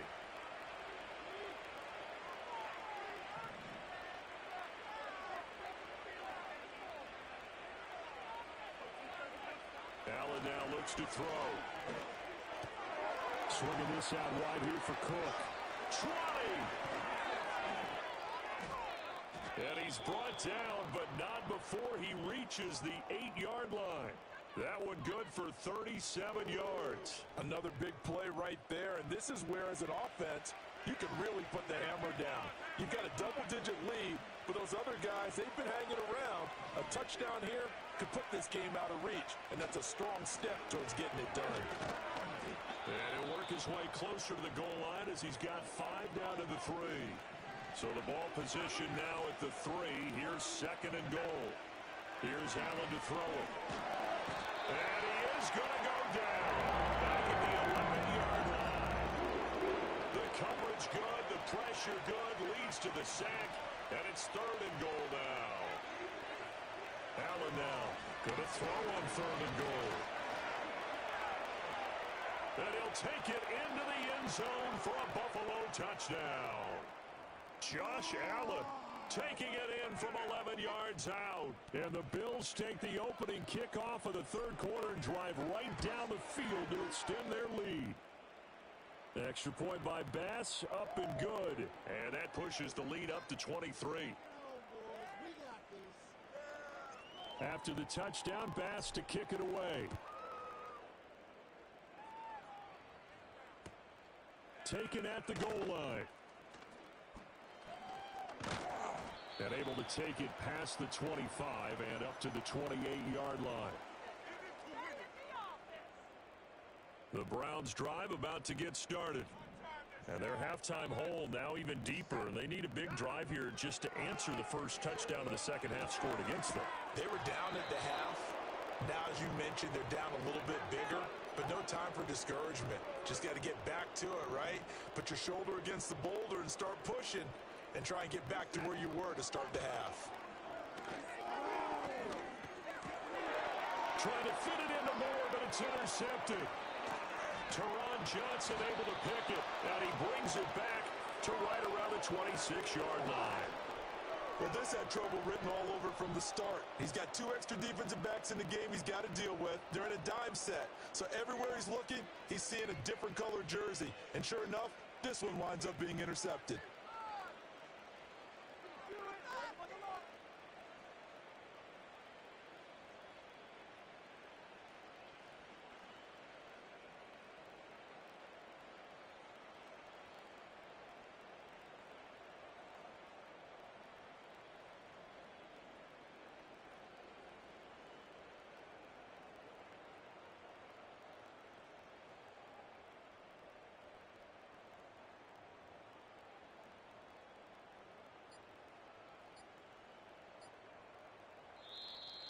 Play clock down to 0, and this is not the way to start a drive.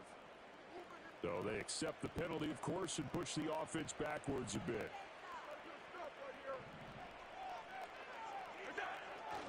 Now a give running right, it's Cook. It's a 5-yard pickup, so essentially they get the penalty yardage back, and it's back to 2nd and 10. He hadn't had a ton of success here so far, but you get the feeling that he might be on the verge of popping one. Yeah, even on that one, there was a little bit of a hole, but it closed there quickly at the end. 3rd quarter action. Appreciate you joining us from Cleveland, Ohio. 2nd and 10. Got his man complete over the middle. That's Cook. And he gets it all the way down inside the 10 and mark him at the 5. And a nice gain of 21 yards. It's all pretty simple sometimes, isn't it? Go where the defenders are not, and he does exactly that. Makes a nice catch to move the chains.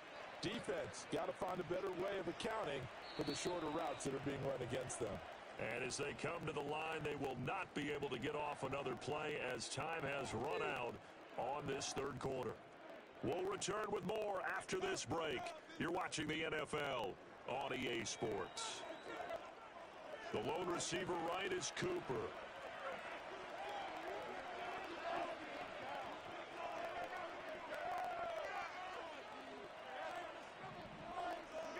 To the air, Allen. And it's caught. And he is into the end zone for a Buffalo touchdown. James Cook, a 5.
So much NFL history has come from within the walls of Soldier Field here in Chicago.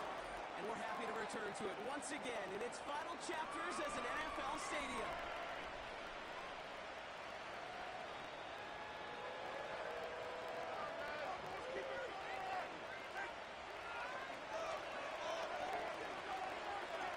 Here's Tyler Bass to get this one started. And here we go from Chicago. Tyler Scott now to return it.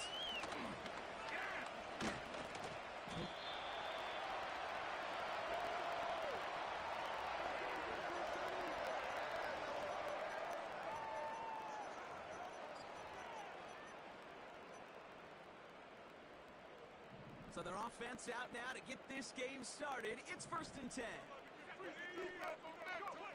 Coming out throwing is Williams. Escapes the pocket. And his first pass falls incomplete. You know, when we were growing up in the backyard, we call them alligators. 1 alligator, 2 alligator, 3 alligator. He needed another alligator in order to get that ball off. Credit the defense for forcing the incompletion. No dice on that prior pass. Here's 2nd down. To throw is Williams. That's his running back, DeAndre Swift. And they catch up to him, but not until he's got a huge gain and a 1st down. They get 22 on that one. And that's a Chicago 1st down. Speaks to this guy's talent as just an all-around difference maker, playmaker. We see him line up as a receiver, and we don't even bat an eye, Kate. And we don't really bat an eye when he makes that kind of play either. This guy's just different, built for the moment. Now here's DeAndre Swift on the ground. And he drives that front backward on a gain of 4. He'll expect more from himself on those type of plays, but there is nobody that's going to complain about that one. If you can do math, 4 plus 4 plus 4 equals a 1st down.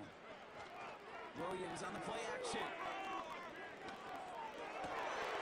That's caught. Keenan Allen. And he's got it inside the 15 before going out. It's a 30-yard play, Brock, and they've got a fresh set of downs. Now, right there, that's what you want to see on your opening drive. Boom! Connect on a big shot, and instantly you set a tone that you're not going to be afraid to be aggressive in this game today. Boy, do I love that. 1st down, here's Swift. And he'll pick up a little down to the 12-yard line. He gets a couple on 1st, and they'll come up 2nd and 8. I think one thing you learn, Kate, when you transition from college to the NFL, not every run is going to be a big play. Some of them, well, they're just destined to end in a minimal gain, and some of them will set up that critical play action for later. Working from the gun, Williams. This might get to him right on the line, and he loses the football. Oh, they got it back. They can try and salvage something. Ooh, so close to a big play defensively there, Brock, but now these guys got to stay out there. They were unable to bring in the fumble. They just forced. They do. Got to bring a little bit of juice, but kind of like a boxer when they get a guy cut, they know. Man, if I get that first cut, I can make him bleed. And you get that ball out the first time, I guarantee you, I promise you, those guys are thinking they'll get it the next. Williams with 3rd and long. This is going to be incomplete. Great looking catch, but he lost track of that sideline and went out of bounds. We've got 4th down. Well covered on that play. Really not a large window for him to sneak.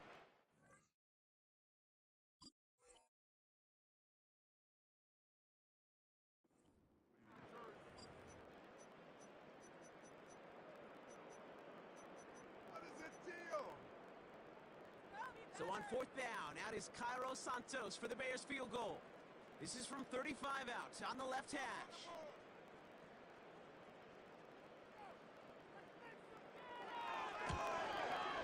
Carney's kick is good. And the opening drive of the game ends in 3 points. I never saw a play script that ended with a field goal. It was always a touchdown that you wanted. But that's 3 points, and it's enough to give them the lead. Bounces through the end zone for a touchback.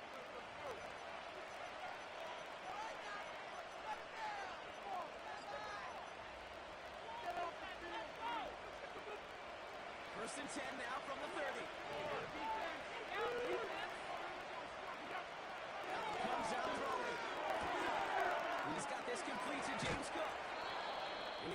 brought down a step or two shy of midfield. They're going to mark him at the 48.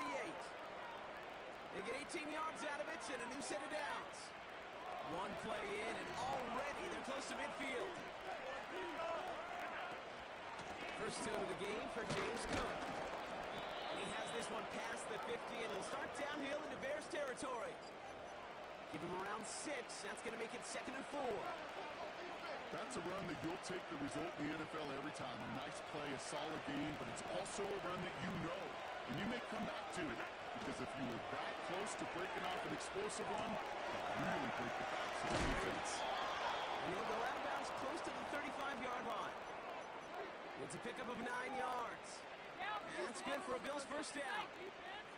I'm sure, Coach, your play caller doesn't mind making the job a little bit easier. You know, play calling's a lot simpler and easier when you count on the offense to move the chains on those early downs.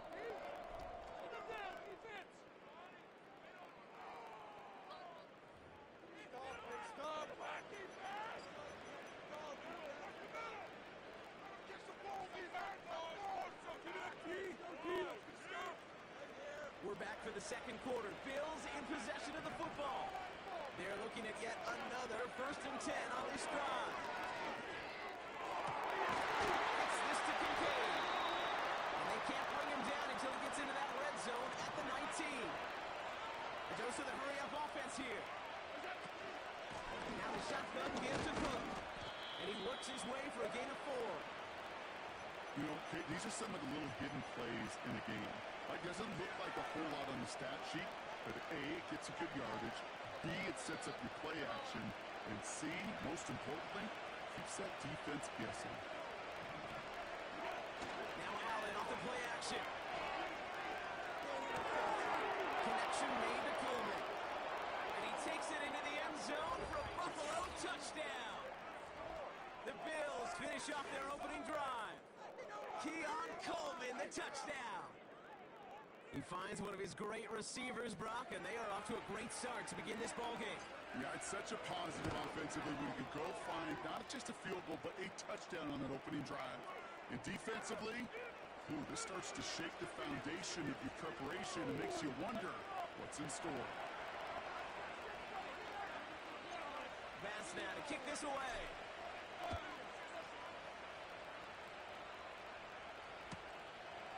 He's going to return it from a yard or 2 deep. They crush him right along the 20. That is where their offense is going to take over.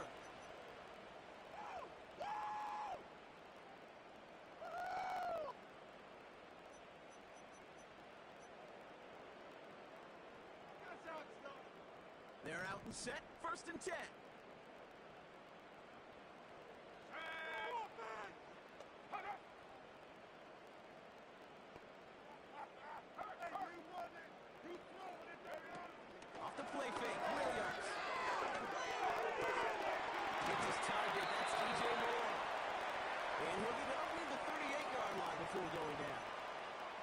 They'll take that kind of passing from the rookie out of USC. He gets him the first. I love throwing on 1st down. And when you see a 1st down pass just like that, it's taking advantage of a matchup you plan for, and you go out and execute. Williams to throw on 1st. He had it for a moment, but a great defensive play to jar it loose. Incomplete. I think if you look up in phase in the defensive encyclopedia, that is a picture-perfect form of it. He was all over him in coverage, really forcing the incompletion. Launches one deep downfield. That's intercepted near the sideline. Rasul Douglas picks it off. Well, I know I don't need to tell you, partner, but if you're going to try to get aggressive, really push a throw downfield like that, you have to be smart about how you do it. Yeah, that is spot on, Kate. If you've got to find that spot when you know the coverage won't be able to hold up, especially as you go 20, 30, 40 yards down the field. Hey, listen, these defenders in the league today, you throw a ball deep down the field like that, it turns into a 50-50 ball. More times than not, they can make the play and take it away just as they did. 3 yards to pick up that time, and we have reached the 2-minute warning. 2nd down now, 7 to go. From the 31. Hold the ball, dog. Through the contact. Couldn't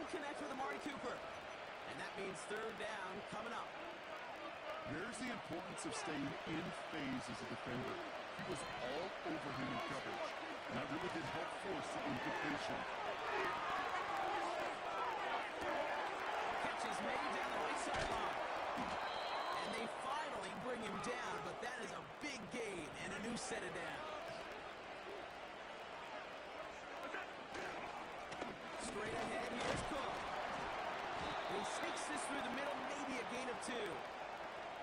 Hey, that's a run that's ho-hum on the stat sheet, but if you see a bigger play on the ground later on, it'll largely be because of a play just like that one, softening up the front and opening the door for a bigger gap in the future. 2nd and 8. He's got Khalil Shakir. And they catch up to him, but not until he's got a huge gain and a first down. The Bills are going to go ahead and call their first timeout. They'll have 2 left to work with before halftime.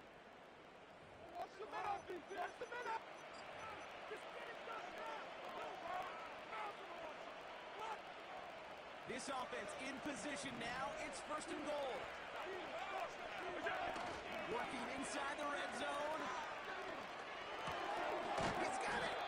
Come on. Close to that goal line at the 1. That is the epitome of staying on schedule. That kind of completion right there on 1st down, well, opens up the entirety of the playbook for 2nd down. And 3rd and short in your back pocket, you get even more aggressive and take that. And he takes it into the end zone for a Buffalo touchdown. The Bills. Let's go. It's a James Cook touchdown. So, Brock, this offense looking sharp here in the first half as they extend their lead. You know, and when things are going well, sometimes you really just get into a groove. And this is a unit that's putting the pieces together. All right, so with the penalty, a chance to go for 2 from the 1, or they could elect to try a shorter kick. That kick a whole lot easier after that penalty, right? And he sent it through.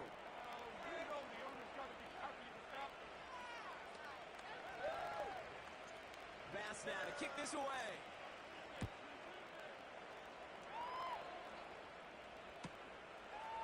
From a couple yards deep, this is going to come out. They stop him right as he gets up past the 15.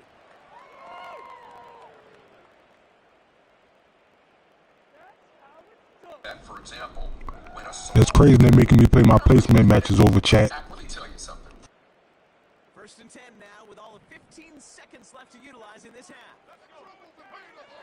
Trying to shake off the interception. He's looking to throw. He's looking deep once again. It's a dog out there. We don't just rap. Let's go. Let's go. Can we get 3? Might be able to get some points late after the interception. Well, that's now his 2nd time that he's put his defense in a tough spot. That's a hard thing about playing quarterback, Kate. You know, with these interceptions and now the 2nd on the day, you're asking your defense again to step up to another series, another possession.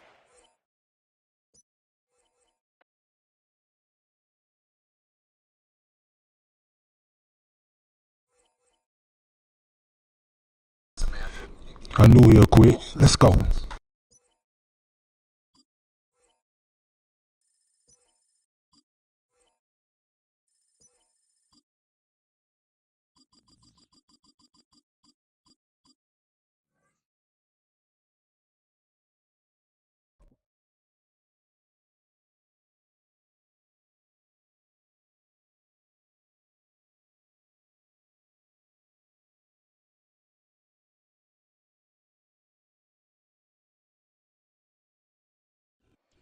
With a new stadium rising just to the west of us, for now we're back for football in the familiar setting of Highmark Stadium in Orchard Park.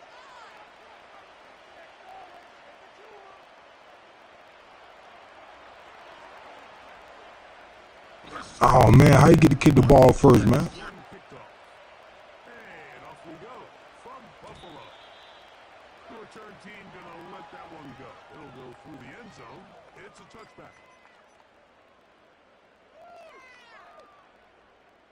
Whole lot of extra muscle over there on the left side. Which is always going to do that for people. You gotta be cheating, fam. They always let me kick the ball first, dog. Only up and up. It's all This is James Cook. And he finds some daylight. Up past the 35-yard line. A pickup of 7. Second down and 3. Out of the gun, here's Allen. That's taken in. It's James Cook. Come on, let's go, dog. That's why I like to kick it first, bro. Y'all seen that chat? We gonna clip that. I got lucky, dog. I got lucky, chat. I got lucky. That's all I can do.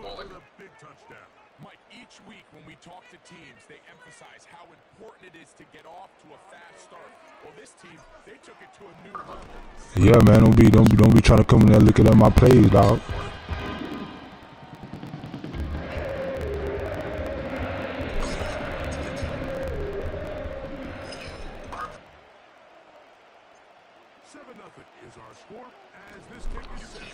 Only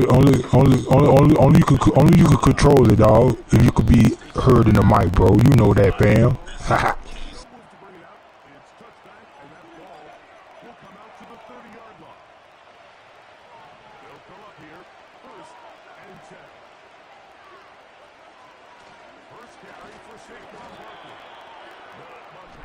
I ain't like them, fam.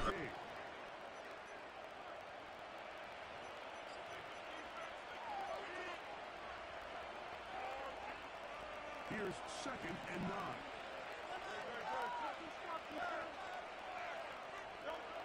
A shotgun snap now to Hurts.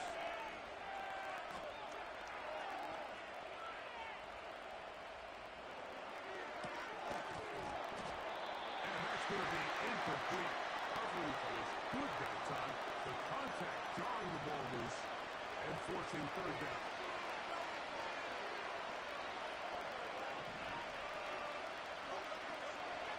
Operated from the gun, here's Hurts.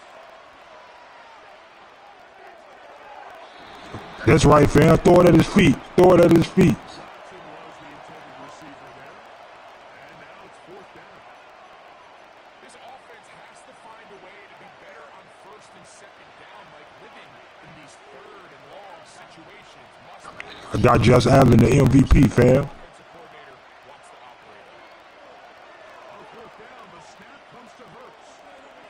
I see him. I see him. Come here, boy.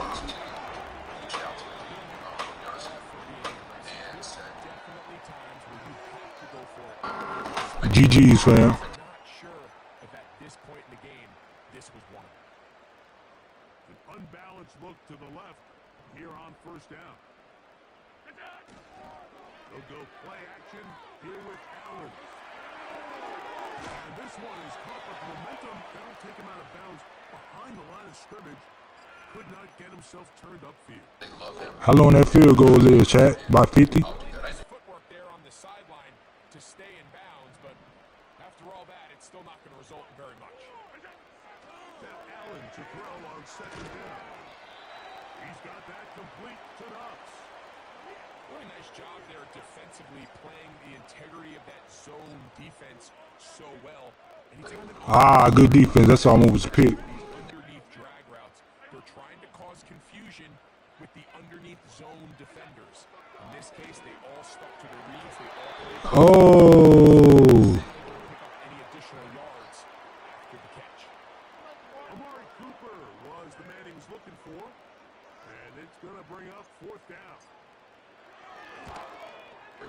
Good defense, fam. Is good.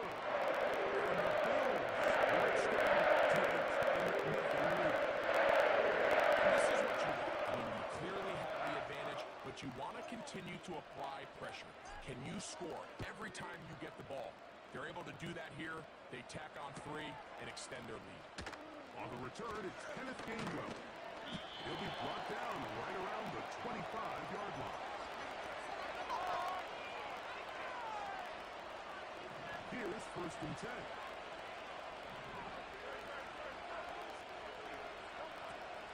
They'll start on the ground with Barkley.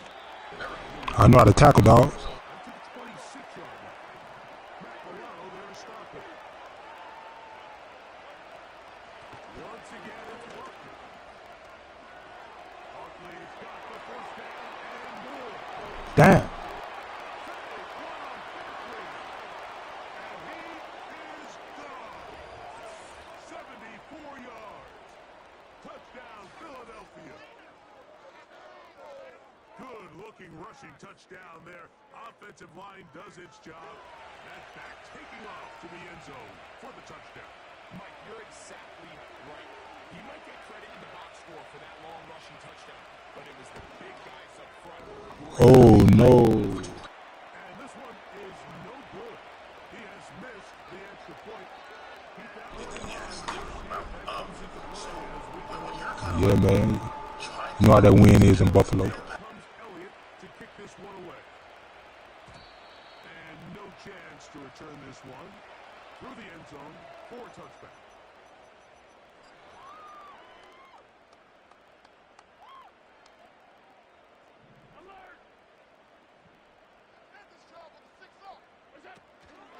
They'll start on the ground with Cook. Lots of space. Let's go, Cook. Come on. Run it up. You get ball halftime, no, you good.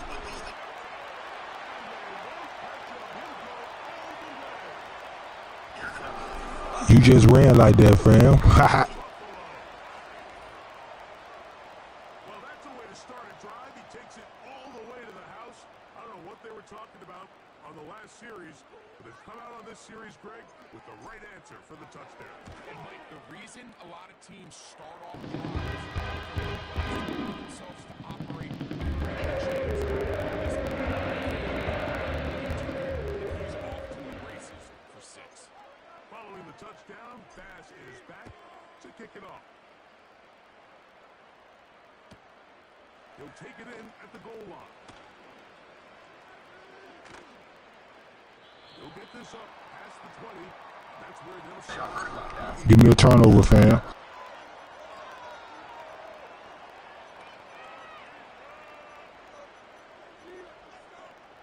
Give me a turnover, fam. Starts at the 21. It's first and 10. From the shotgun, it's Hurts. That's over the middle, but it's incomplete. Devontae Smith, the intended receiver. Give me one, Hurts.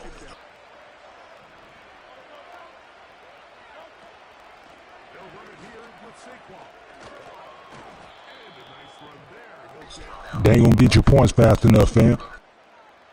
very positive returns on that run. I mean, really the only thing not to like is that they weren't able to move the chains. But you know what? The way he ran there, I think they go right back to him and see if he has even a bigger carry. And he's going to wind up losing yardage here, and that will take us to the end of the opening quarter of play.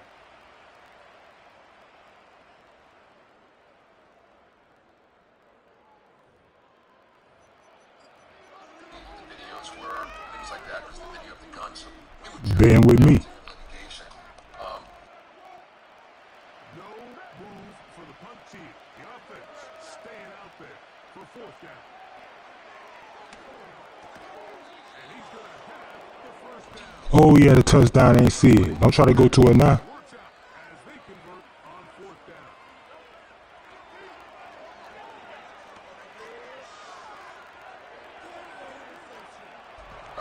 Oh. that house. Fires to the ground. It's incomplete. Unfortunate there wasn't a defender right there in the area. Could have been a turnover. Instead, it brings up second down. Now, Hurts. There's some right side, but it's going to wind up incomplete. Devontae Smith, the intended receiver, and it'll be third down. That's something else. Let's go. Again, Hurts.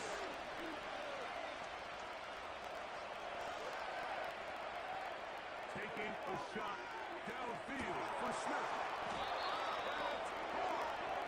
And he's going to be brought down inside the 15. On the move at the 14-yard line, it's first and 10.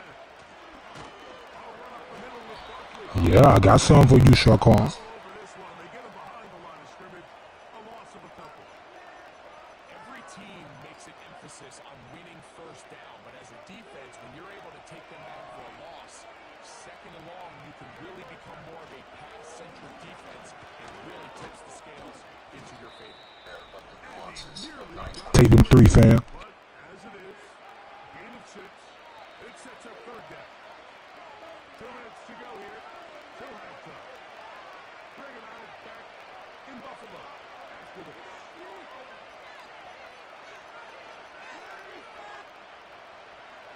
We'll try to keep the drive rolling, facing 3rd and 6. Throwing is Hurts.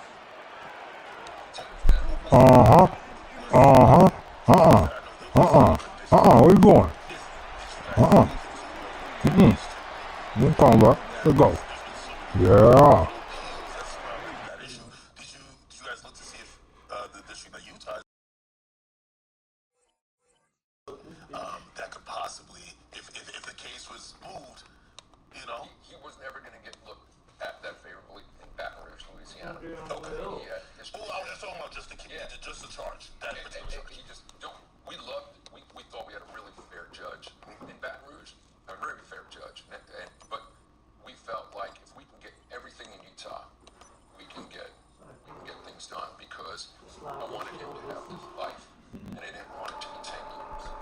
And so we went back and forth, and the whole goal was to recognize the weaknesses in their cases and the strengths of their cases, and reach a part of the negotiation that would give him the opportunity to get back to his family, to his children, and have a career. And honestly, a career was the last thing, because he has his kids and he has his family, and I just wanted to get him back to his family, because I look at Kentrell, That's the only thing pulled up. I just don't this know young about guy that that top started one. The so top one young, be one to work sometimes. and so But the bottom I one just work. wanted to kind of put it in everybody, and that just stayed Yeah, the bottom one laser work. beam focused on getting him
for some incredible wings and one of the league's most passionate fan bases.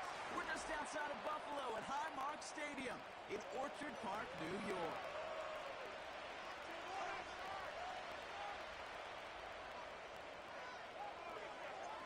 Here's Tyler Bass to get this one started. And off we go from Highmark Stadium.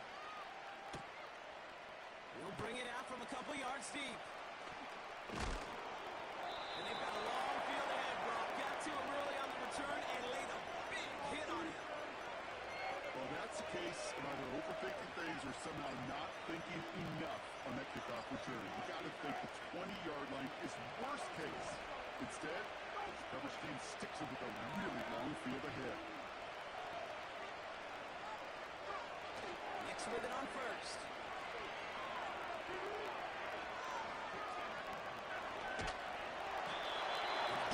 Ah, come on, that's a safety. Here's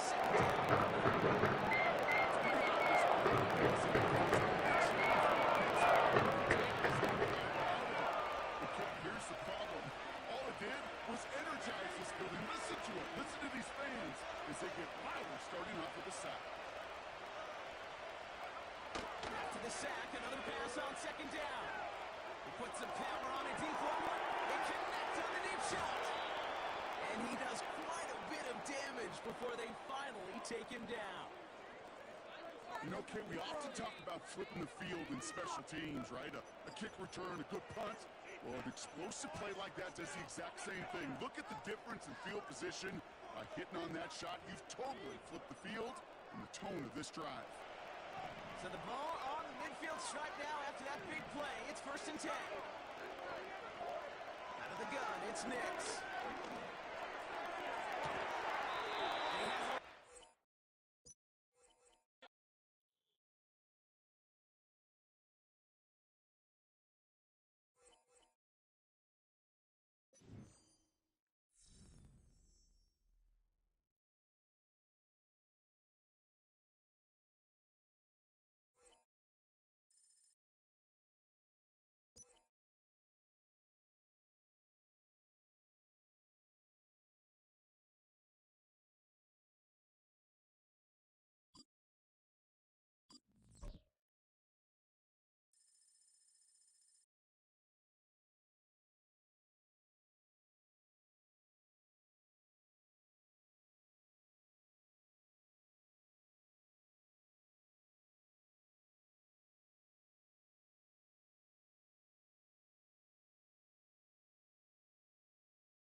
the home of the Bills since way back in 1973. There's a look at Highmark Stadium just outside of Buffalo, New York.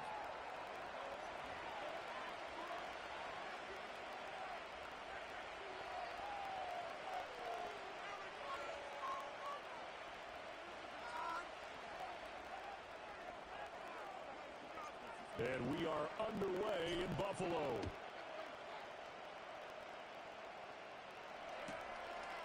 From his end zone, here's Tremont Smith. And a big hit there on the opening kickoff, and that...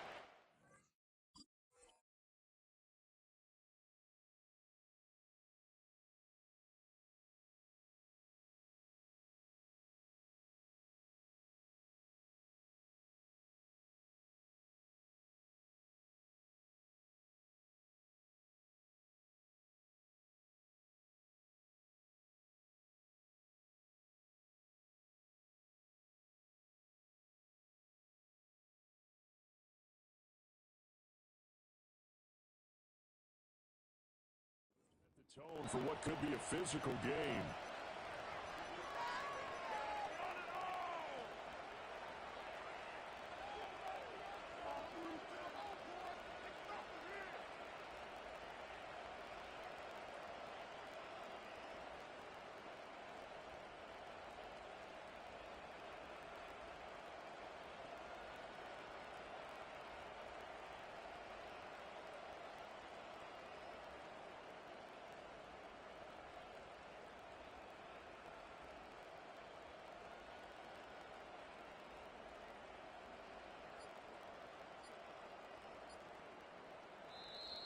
Now problems right out of the gate. We're going to get a delay.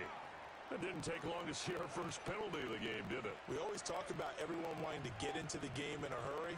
The officials did as well. The delay of game backs them up 5, 1st and 15.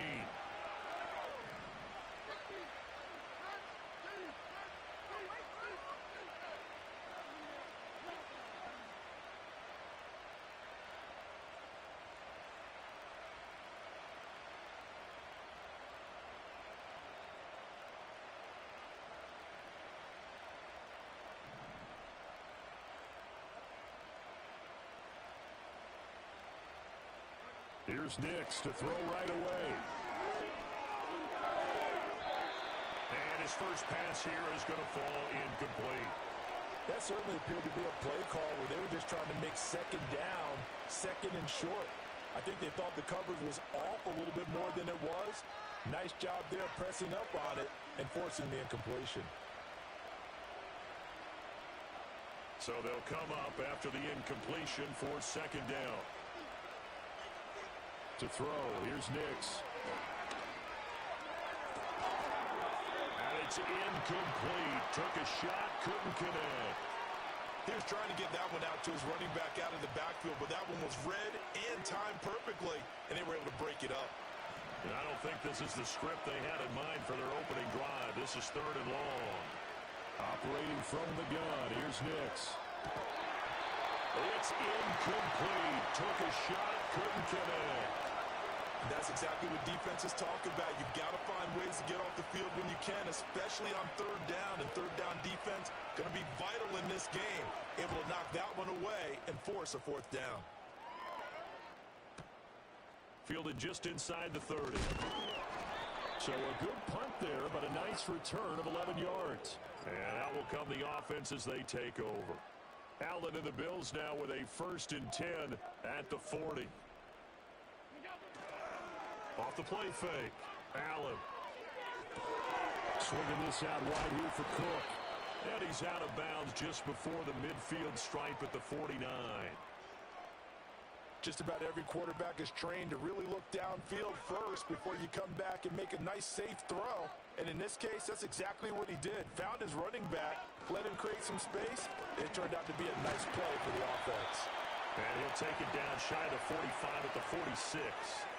A gain of 5, good enough for the 1st down. They were not fooling around at all, were they? 2nd and short, and they brought out the heavy package. Almost felt like the super heavy package against that defense, didn't it? Yeah, I don't think they expected that much beef up front, and it turned it all the way home for a Bills touchdown. Amari Cooper, 46 yards. And the Bills will jump on top with the game's first score here this afternoon. Extra point by Bass, up and good. It's now a 7-0 game.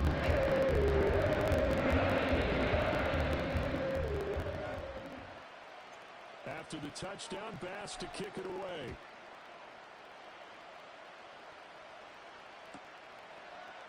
On the return, here comes Smith out of the end zone. And they're going to be backed up to start. A big hit there on the return.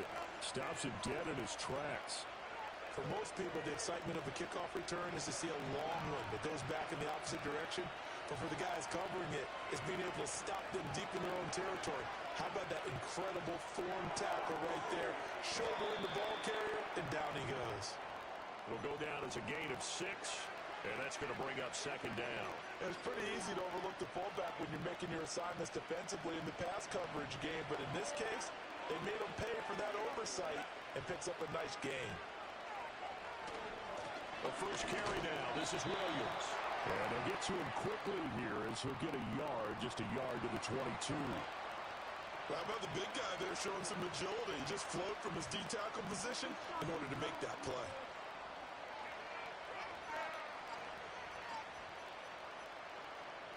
Coming up here looking for 3 yards to pick up the first. From the gun on third down, it's Nix. Back to the sideline, and it's intercepted. The rookie was trying to push it downfield, but the safety did. That you have to hold the safety. And you do that with your head movement, your eyes, sometimes your shoulders. Hold the safety so that you can get back to the throw that you really want to make. He got so excited thinking his guy was open that he made it easy for the defensive back to go get the football. And down to the 20 he'll go before heading out of bounds.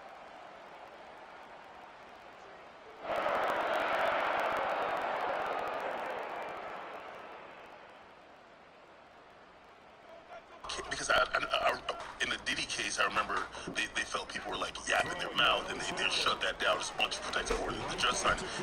In Dirk's case, they did too. Is that usual for most federal criminal cases? It's usually in high-end cases. Okay. In high-end cases. And so the reason is that becomes difficult because you really can't do a focus group, right? So you're at a disadvantage. It's difficult to do a focus group if 95 to 99% of the things you want to put in front of these 12, 14 people in the community, you can't even put in front of them because it's blocked by the protective order. But they're prevalent. Let's go. And the other restraining thing in the Southern District of New York, because you're talking about Diddy's case, in the Southern District of New York, and I think D.C., Boston, and Philadelphia, there are local rules that really tie the hands of the parties being able to talk about the case. So, so that's one of the issues that has really come up, and where I am really empathetic to Diddy's defense team and Mark and Teddy, all these months, this whatever 9 months they've been working on this, is that you'll see that a lot of times the U.S. Attorney's Office will do what's called a speaking indictment. Right? It's just an indictment that tells the story, most of which will never go back with the jury, but the cat's out of the bag. And able to get this out to the 25.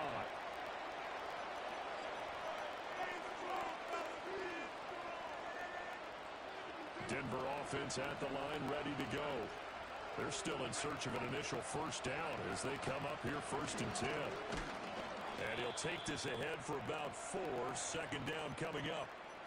Well, on every play call, you realize it's not going to go for a touchdown. So a lot of your calls are setting things up for maybe later in the game, trying to establish the inside run with toughness now. Hope we'll get to the perimeter later, and let's face it, you could do worse than a 4-yard run on first down. 8 yards that time, able to take off, and the result is a first down.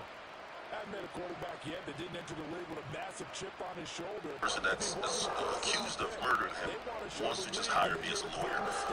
Does that ever play in, and you have to make an ethical choice, or just a choice to say, hey, I can't do this? Yeah, all the time. Multiple cases. If there's a high-profile murder, it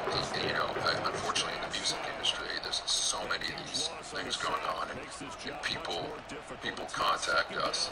I mean, I get, we can look, I get DMs constantly. And we just can't do the cases, we just can't do them. One last thing before we get to the third case, as much as we can talk about RICO cases.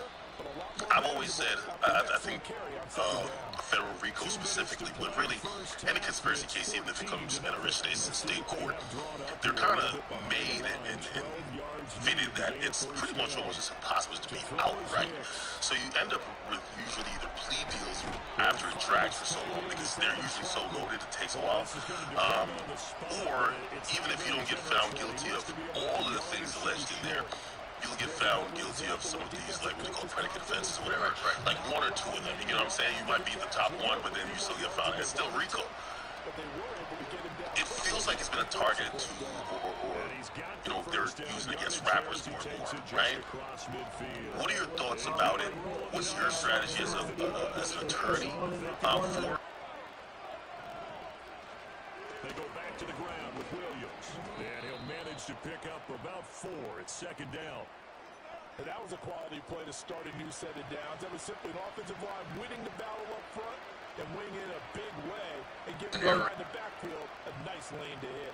Like 1-0, 2-0, and everybody stopped going to games, and then everybody sort of shooting up steroids. Everybody was just hitting home runs out of the freaking park. My man Mark McGuire. Exactly. It made baseball easier. It made hitting a baseball easier. It just did. All of a sudden, no one could get to 61 home runs. Now 61 was bullshit. Everybody was just like getting close, and then bam. That's what RICO is. RICO is for the weak-leg prosecutor that's scared of losing because they know it makes things easier because you don't have to prove those offenses. You just have to show a pattern of behavior. And so RICO to a prosecutor is steroids to a baseball player in the 90s. It just makes their job easier. And so then you combine that with this crazy madness template in Fulton County, Georgia, right? I'm there, fam. Template. Act if you took YFN, YSL, the former President of the United States, and 3 other indictments I can show you right now. It look like 7 and 01. It's the same thing. I'm sorry, back at that time. It was the indictment. It was 45 and 47. At the time the indictment came down, he was a former president. You're exactly right. If you took them down and you laid them down side by side, they're all the same. It's the same template. And that template is what took forever to try a case. And it just drags on and it drags on. And the reason why, at least in the music industry, it is such bullshit, it's so unfair. If you look at some of those overt acts, a picture. I mean, it would be literally a picture at a gas station. Okay, like I have, of clients. So a client goes to their old neighborhood, takes a picture, and now they're going back there, and the Instagram picture is an overt act to support a RICO allegation. And so these predicate acts are what take so long, and why you have these cases that take 6 months, 9 months, a year to try. That's just the interesting thing, and I read a whole bunch on it, but I watched a bunch of YouTube videos. The overt acts, which I think this is such a clever way, and you're right, this definitely helps the prosecutor. So the overt acts aren't even crimes themselves. It's like, well, the reason why he went to the store is because he was getting a supply for the crime, right? Going to the store is a crime. Seconds here remain in the half. On is the field goal unit to see about getting 3 points. The kick by Bass is good, and that will do it for this first half. So 2 quarters down, 2 remain. Charles and I return after the break. And we welcome you back now. Alongside Charles Davis, I'm Brandon Gordon, getting set for quarter number 3 here.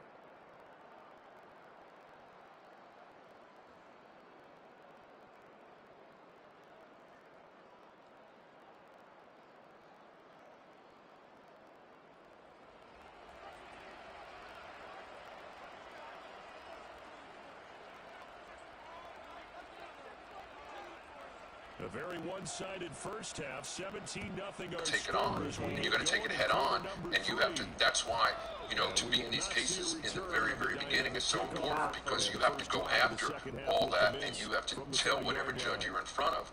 Like, look, we need to take the scalpel to these cases. And then what they'll do, and this is what Fulton County did, is they'll just list 500 witnesses. 80 to 90% of them, they never even interviewed. Hey, I was watching the case, and they played one of my videos, and the prosecutor said, according to this DJ Academics video, and then the judge said, well, we're not going to use this unless you get DJ Academics in here. And the prosecutor was mulling it over, and I'm thinking, the hell? No one's ever contacted me about this. You guys just use the bloggers. This is crazy, right? Yeah, you're exactly right. And so we look at some of these cases because we represent some of these people. I'll call them up, and I'll call up somebody famous and go, you're on a witness list that we're talking about. And so he tried to do it to what's his name as a witness, like he agreed on YSL's case. And I think you did a great job clearing that up. You're not going to park. He said, fuck out of here. Exactly. And there were other people on there. I don't even want to say their names. But there were other people on their case and on our case. And there was no way. No one ever contacted us. I mean, I'm Drew Finley. Reach out to me. You want to call me? You want to talk to me? Nobody ever called me. I said that over and over again in interviews. I haven't heard from anybody. But if you're going to call, here's your answer. He's not testifying now or ever. And so, but that's what they do, and it just takes up so much time. And where we fortunately went second in YFN, and where our judge started, because we were battling this judge for 3 years, keeping Lucci in, where our judge started seeing the light during those first 3 weeks is in these rulings he was making. He started seeing the light, and I would constantly tell him, even though we had a bunch of lawyers, I would constantly say, Judge, look what's going on downstairs. Because you guys are in the same building, right? Same building. Do we want that? And then it became really clear.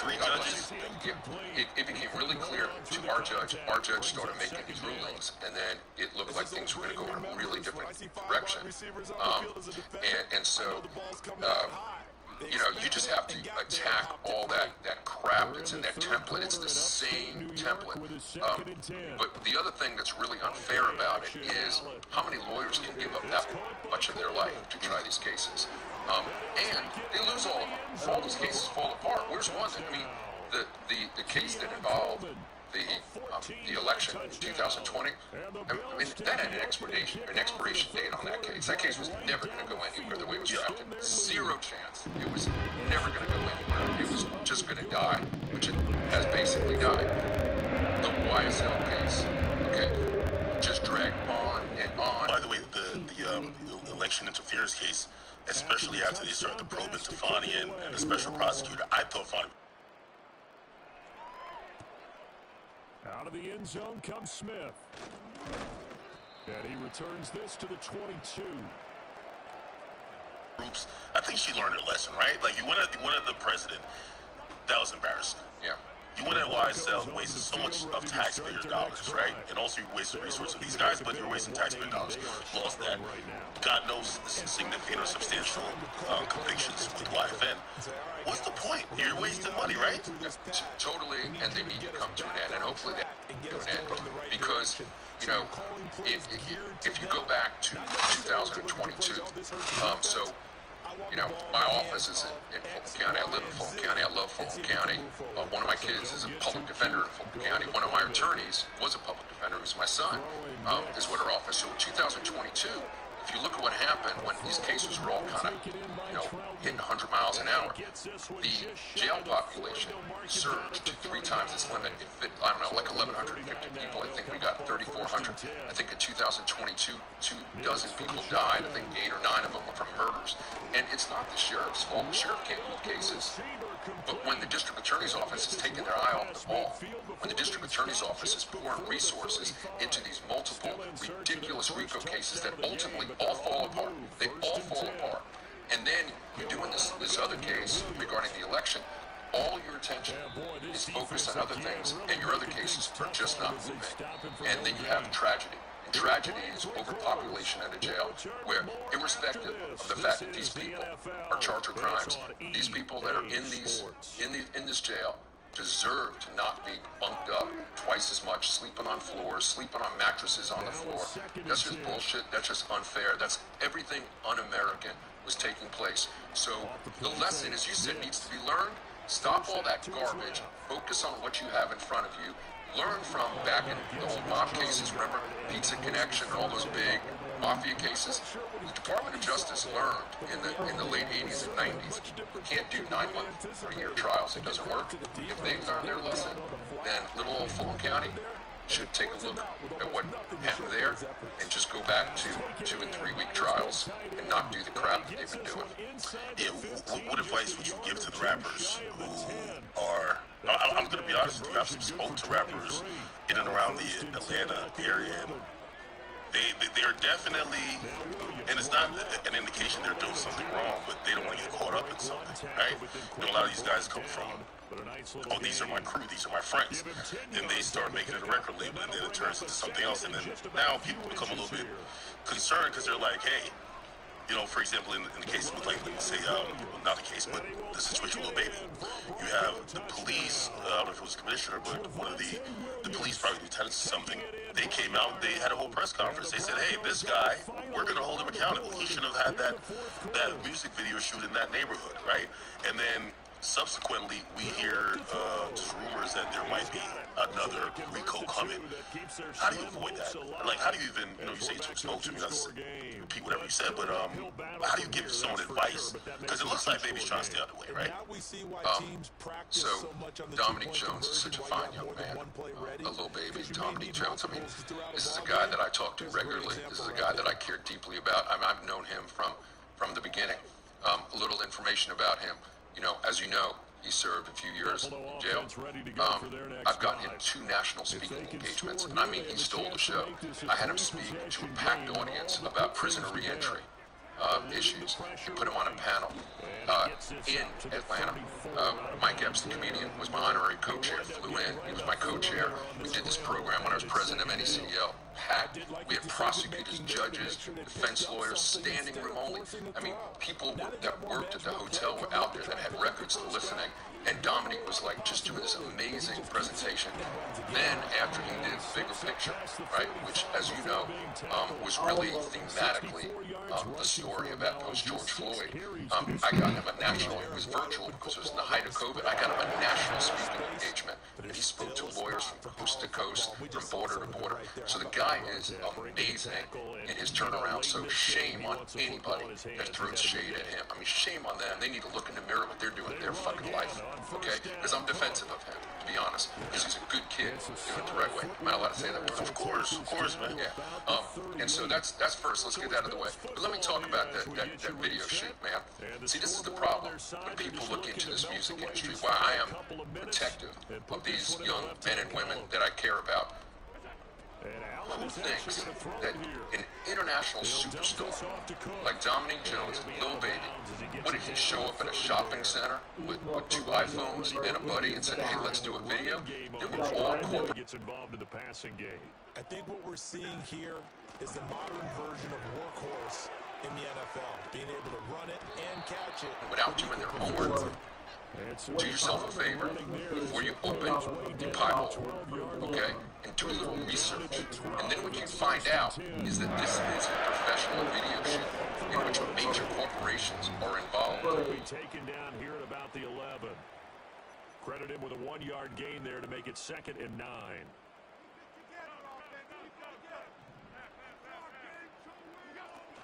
A 10th carry in the game for Cook.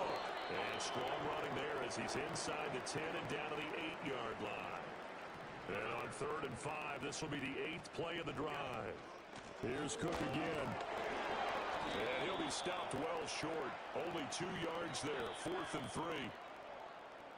So it's a victory here for the Buffalo Bills. And we talk so much about the turnover. The turnover wins.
address is 347 Don Shula Drive. In honor of the legendary coach, the stadium is Hard Rock Stadium in Miami Gardens, Florida.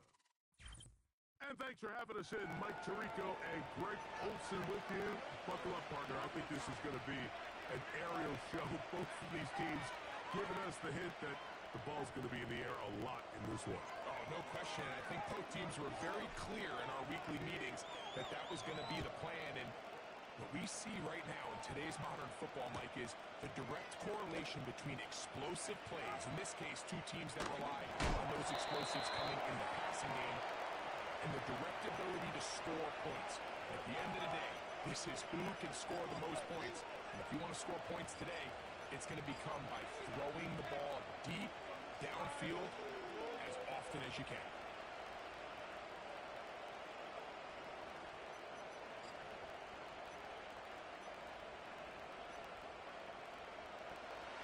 Set to go now on 1st and 10.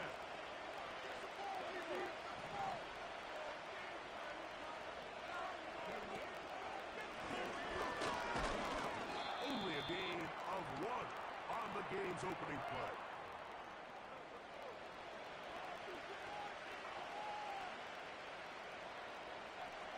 And, you know, these guys are in the height of their career. Listen, it's not ever a strategy. Like, you hear something might be happening and you approach the DA trying to figure it out or trying to at least clarify to be like, hey, listen, this is going to be a dumb move if you guys pull this button or press this trigger. Because here's the thing. Once they do that, it's years gone off of that person's life. And, you know, these guys are in the height of their career. Their career could be irreparably damaged. So how do you handle it? Yeah, I mean, we just have ways of professionally, keeping a check on these situations. And that's we're just always going to do that for the people that we care about. There's certain people you talk to. It's all on the up and up. It's all highly professional. And so you just got to be really careful about what's in the rumor mill. It's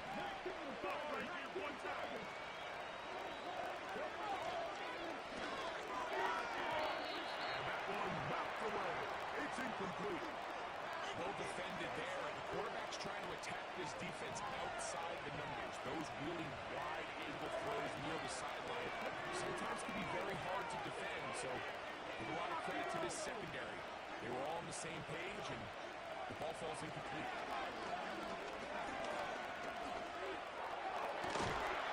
And that's going to be incomplete. Coverage was good that time. The contact jarring the ball loose and forcing 3rd down. Okay, ready? Back in sight.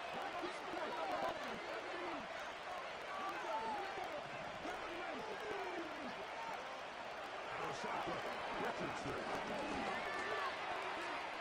He'll try to run for it. And he is out of bounds, but not until he's inside the 40-yard line.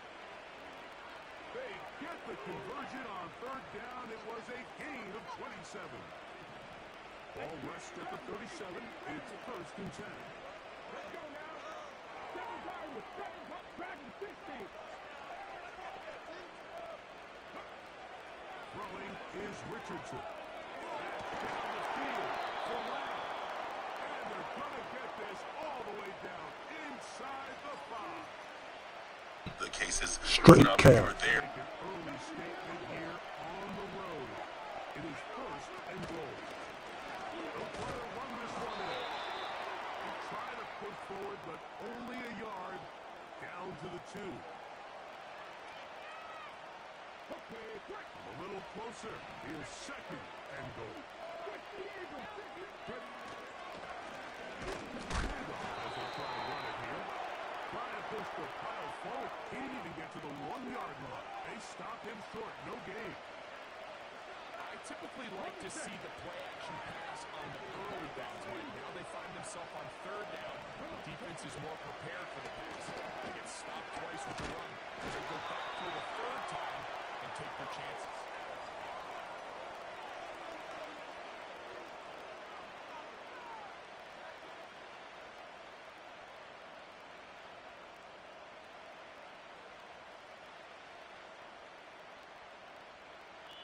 So we've come to the end of a fairly evenly played opening quarter. What will the second quarter have in store? And we're back to South Florida after this.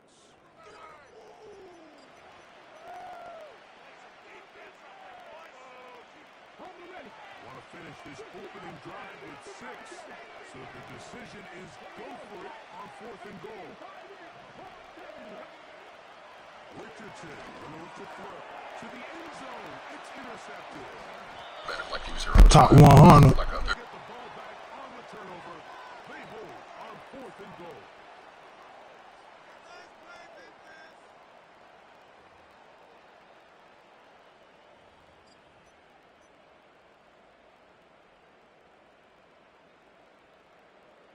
They'll start this one with a 3 tight end look. Off the play fake. He'll look to throw. He'll swing this one out wide to his running back. Once the quarterback gets flushed out of the pocket, Mike, he has to make a split-second decision. Does he remain a passer and give his guys time downfield to work open? Or does he turn into a runner, just try to pick up some positive yards with his legs? I think in this case, the extra time paid off. Remained a passer, found an open target downfield, and he's able to get the ball to him for a nice completion. Blitz coming. He'll throw it. Into the hands of his running back. And they're going to mark him down up past the 35. Every once in a while, it just comes down to you need somebody in the huddle to just make a play. And it wasn't a whole lot fancy here. The quarterback just dumps the ball down, a quick underneath completion, and then really it's the yards after catch that did the rest. And that's what it takes. You're not always going to have the perfect play. She let him out. I'm cold out there, champ. By a teammate. Nice chunk here in this good-looking drive. Pickup of 14 and a first down.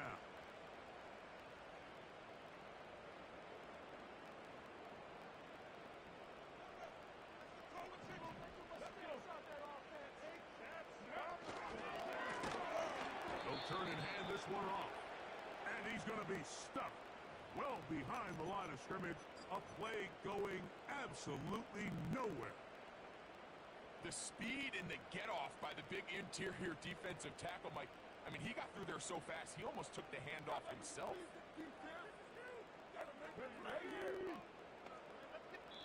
And now the Cowboys going to take a timeout.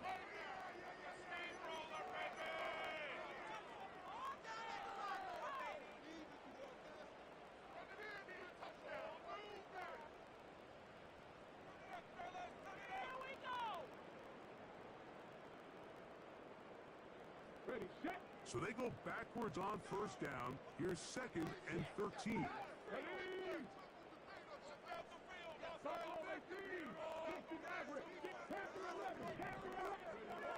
Here comes the blitz as he looks to throw. Looking for his tight end on the quarter route. He's down. Oh, good for 26 yards. This wasn't a straight tackle. Arm straight. That's something that's a close in the conversation. It's coach. It's a deep pace, the right trajectory to not only get it over the second-level defenders, but get that ball down into the hands of his target. He makes it look a lot easier than it actually is.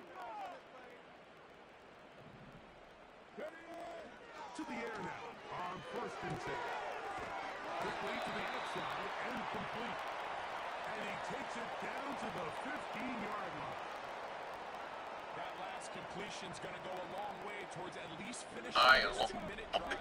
He has so much. Like, it was one of the most complex. I think it was like this, private militia group that was his security. Like they were like really. I went there. It's like 5 checkpoints, and they were pretty good.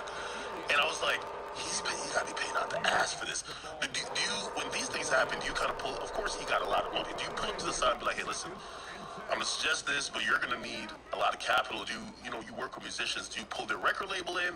Because I know even with the Dirk situation, there is a promise that Alamo will put up money. Right. How does that negotiation happen? Do you facilitate it, or do you let the money stuff, the client and maybe their accountants figure out how they could kind of drum up whatever that you need to present? Yeah, so first let me tell you, when I along with his team Baton Rouge when we got him out. It wasn't that house. It was the house he owned at the time, which was maybe 3,000 square feet, if not 2,500 square feet. It was very modest. Because at that time, it was just a home to be close to this wonderful family that he treated as a second family. They are like his second family. So when he moved afterwards, I didn't have anything to do with that. I should say I heard about that when I got hired on what you just talked about 10 minutes ago, which was a new case in Utah. Also, you didn't stay on for the whole thing. No, I did, but I didn't know that he was. I did my job, and then that was it. He got out, and then the motion to suppress issue just got tied up in the appellate courts. Him moving around was a whole separate issue. What was the deal with that? Because I remember it felt like, and shout out to all the Young Boy fan pages, I felt like he got good results, then the government appealed. Right? Yes, you're exactly right. So we got most of the gun case thrown out by the district court judge. She wrote an amazing order, long order, threw it out, then they appealed. But there was still life in the issue because of the circuit courts continuing to fight over, and it's still going on right now, the issue of the collateral consequence of gun possession. Like, should there be an across-the-board possession of firearms by convicted felon prohibition? And so there was still life in that issue. But we were also litigating the issue of the videographers and whose property the videos were, things like that, because the video of the gun. So we were just bouncing in litigation. And then, so apparently, he moves to the bigger house, and then I'll get to a second. Then the whole Utah case happens. But before we get to that, I don't get too deep into the weeds. Now, when we're putting a package together, I'll say, no, that's not a real security company. We need a real security company. We don't need friends. We need, a high-end security company. That house is kind of shaky, and so I'll do things like that. But I leave to others to look for the resources. I'm not gonna do that. I'll just at the end say that looks good and that doesn't look good. So going to him. So eventually he picks up the other cases in Utah while he's on bond, and so. When you get that call, are you like, fuck, bro? Like, whoa. Like, not something else. I was blown away. Yeah. But there's not time to kind of panic, so I assembled my team in Utah. Fortunately, I have people everywhere. And I put together the best team in Utah, the best. I mean, these guys, Jeremy Delacino, John Williams, these are all-star lawyers. And, we took one of our associates, who's my son, Zach Finley, and we just kind of convened, and we just kind of had a game plan. And eventually, that game plan was, let's get this Louisiana case out. Let's just get everything to Utah. Because the Utah people, we were in constant conversation with them. And one of the things we talked about was the gun cases. Like, they were very well aware of the nuances of 922G, and they had a certain take on Cantrell. Cantrell called him, I call him Cantrell. They had a certain take on him. And they really didn't look at him with the lens of that he was a gangbanger. They just didn't. They just didn't have that perception of him. They really looked at him as a young guy that kind of came out of the blue, made a lot of money quickly, and they just didn't have that horrible negative read. And so we kept on, and I kept on telling them. Also, by the way, was the view, because I know that's two different districts. Did you guys look into whether that district maybe viewed that, because there's been so many appeals that's surrounded that issue. Did you guys look to see if the district that Utah is in, they probably viewed it a little bit favorably? That could possibly, if the case was moved, He was never going to get looked at that favorably in Baton Rouge, Louisiana. Okay. I mean, he had his. Well, I was just talking about just the charge. That and he just don't. We thought we had a really fair judge in Baton Rouge, a very fair judge, but we felt like if we can get everything in Utah, we can get things done, because I wanted him to have this fight, and I didn't want it to be 10 years. And so we went back and forth, and the whole goal was to recognize the weaknesses in their cases and the strengths of their cases, and reach a part of the negotiation that would give him the opportunity to get back to his family, to his children, and have a career. And honestly, career was the last thing, because he has his kids and he has his family. No, don't talk like that to me, dog. Because I look at Kentrell as just this young guy that started so young, and so I just wanted to kind of deliver him to everybody. They boy want to cuss me out of quick chat. Are being focused on getting him out and making it happen as quickly as possible. And it was literally like nonstop negotiation, and we reached this resolution.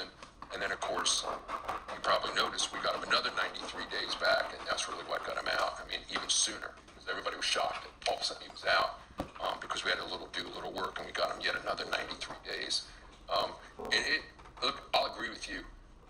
It's got to be one of the greatest deals, the greatest negotiations that I've seen. I mean, we get phone calls from lawyers all over the country, just going, what happened? Yeah, he's been pretty lucky. He's been pretty well. First of all, the other case, the one where while he was on bond for the Louisiana case, he caught the other case, which should have been state, but California picked it up as federal. He actually beat that one. He did, which I think that's also, people hear about the feds being unbeatable, this and third. Anyway, now we get to the current big boy going on. Yeah. And I wonder if you felt conflicted, because after just getting an amazing deal for Young Boy, you are called to represent someone who he might not get along with too well. And we're talking about Dirk Banks, okay? A.k.a. Lil Durk. How did you get involved with that situation? And what was your first thoughts initially, just even seeing what he was alleged to have done? Yeah, so... You look bored? Don't worry, so am I.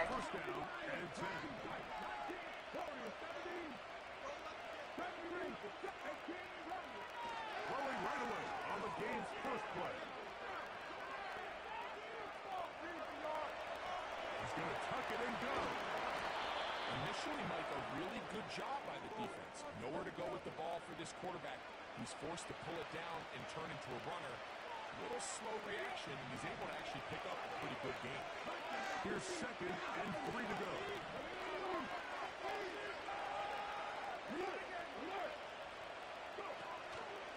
On play action, he'll set up to throw. Very quick throw there, but not on the same page with his target. That's incomplete. They told us this week they were going to try to come out fast, and tell you what, that's exactly what they did. Put immediate pressure on this secondary and let them know, hey, all game long today, you better defend every blade of grass because we're coming out firing. And even though that ball falls incomplete, it goes a long way in setting up the rest of this game plan as the game unfolds. And he will have the first down. The drive will continue after a pickup of 8. One of the easiest ways to negate these really good pass rushes in the NFL, Mike, is just to simply get the ball out of the quarterback's hand as fast as possible. Sometimes it's by design, sometimes it's based on need.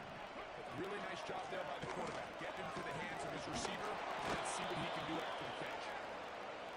And they know that when you're in Atlanta, I try to make it like a place that everybody enjoys coming to. Cool artwork, we support the local graffiti community, and I don't look at it like that. I don't pick anybody one side over the next. And here's the crazy thing. Now, one client has ever said to me, representing everybody else, no, man, when all's said and done, nobody wants anybody to go to jail when they haven't done anything wrong. Nobody wants anybody to be in a cage. Come on. Maybe they have disagreements out in the street about music, whatever it is, and do their thing, and whatever it is. But when it comes to being caged for bullshit cases, nobody wants to see anybody rot in a cage, eat shitty food, be in an overcrowded jail for 3 years waiting to go to court because the prosecutor can't pull their shit together. Nobody wishes that on anybody.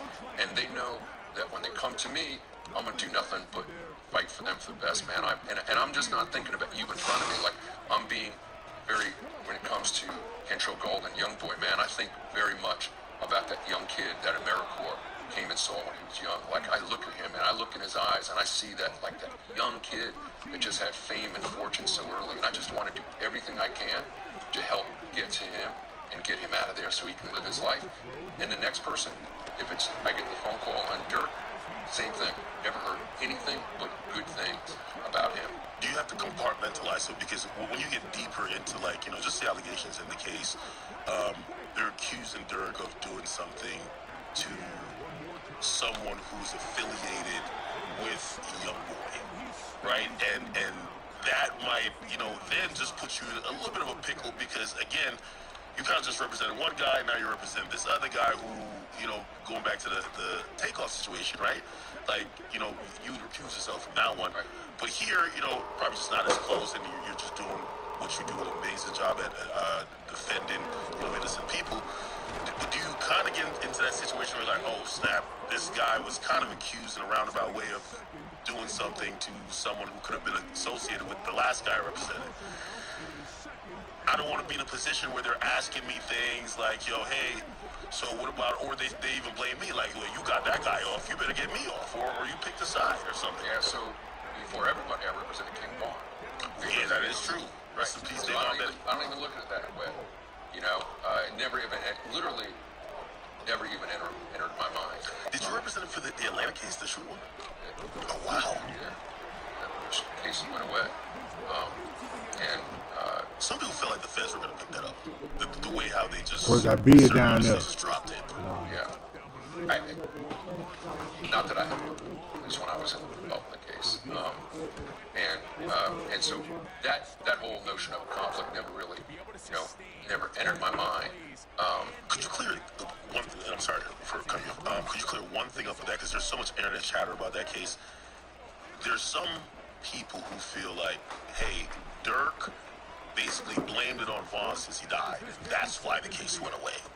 Could you give us a little bit more clarity to just how that case was resolved from your perspective? Yeah, so I can't because a lot of that is wrapped up in our protective order, so I can't even talk about it yet. Okay. Not that it's part of the case, but it is in a segment of information that I'm prohibited from talking about. Okay, so now you get the call from Dirk. This is a tough one. I've seen the worst of miracles. I think this might be part of the Red Sea if you get it done. I'm a notorious pocket watcher, and I think this is the best time to do it. Can we get some? It doesn't have to be about this Dirk situation, but what does the $1 billion lawyer call it if somebody says, "Yo, I've been hit with a RICO," or "Yo, they say I murdered someone," or "Hey, they say I'm up for some type of sex trafficking." Seeing that some of these guys are probably going to be willing to take it to trial, what figure do you normally kind of throw out there that they know that's where we're at? Right? Yeah. And I'm not going to answer that, but let me go ahead. I love the way I set it up, right? Oh man, it was presented. I set it up too. God, it was presented. I heard $3 million though. I heard you got $3 million for 1 month of work before. That was presented very nicely, man. No comment on that one either. So New York Times put that out. So let me say this. One of the things that's unique about our office is, as you know, most criminal defense attorneys are 1 or 2 people. I mean, we have a team of lawyers. 85% of people come in, they're using, there's so many cases going on. People come in and they want to use one of the other lawyers in the Finley law firm. I mean, they don't even meet with me. Because everybody else has established a great reputation. So I'm not meeting with everybody. Not everybody is using me. But in terms of setting a fee, one of the things that we do that I think is a little bit different is it takes us a while to set a fee. We have to really look into the case.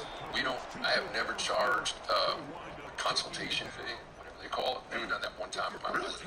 Oh man, I'm gonna charge you for like 1 hour to sit and talk. What's the hourly fee at, man? I've heard Taco Pina say he's taxing them at like $3,000 an hour or $2,500. I'm like, whoa, hit him over the head. Well, why don't you? I've heard top tier lawyers were talking about the 1,200 range and above. So if we were talking about the good guys, now if you could get somebody below 1,000, they could be good as well. But the top tier guys charge. Yeah. So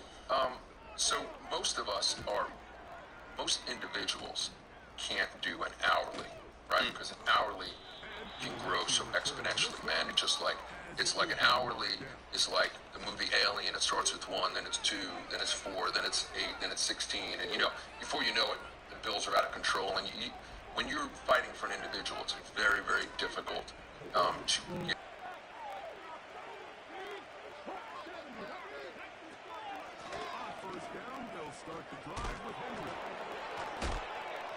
A corporation that you can. Very few and far between. I don't care how well you're doing, because it could start creeping into the 7 figures quickly, and so you got to really hit a number. When you do hourly, yes. I mean, our hourlies, mine's well over 2,000. You know,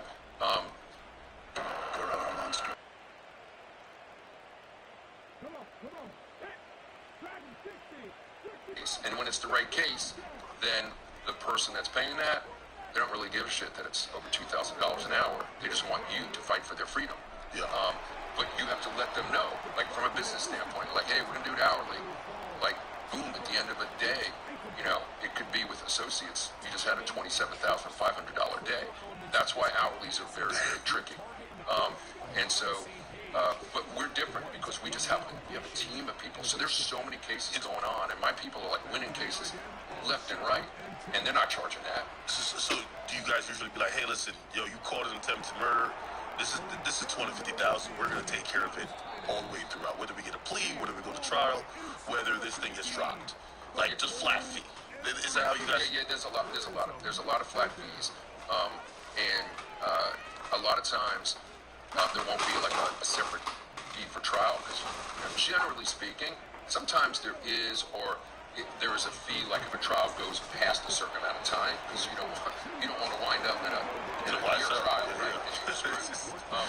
But it's not uncommon to not have a trial fee, because you don't want anybody ever say, hey bro, you tried the case to make another $50,000. So you got to be really careful with that. So for the everyday person, you really have to do a set fee, which is the ethical way to do it. And we never have.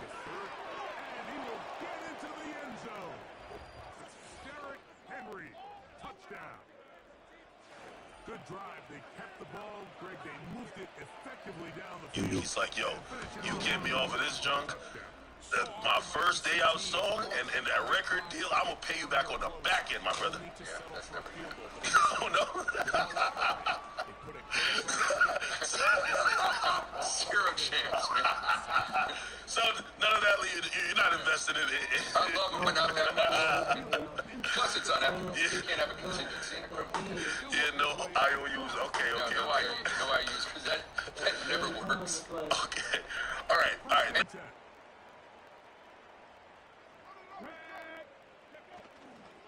Off the play fake. He'll look to throw. First down throw there is incomplete. Let's make no mistake about it, Mike. I mean, this passing game, it just has not been very efficient here in the first half. I mean, they've produced more yards on the ground than through the air, and incompletions like that certainly aren't going to help.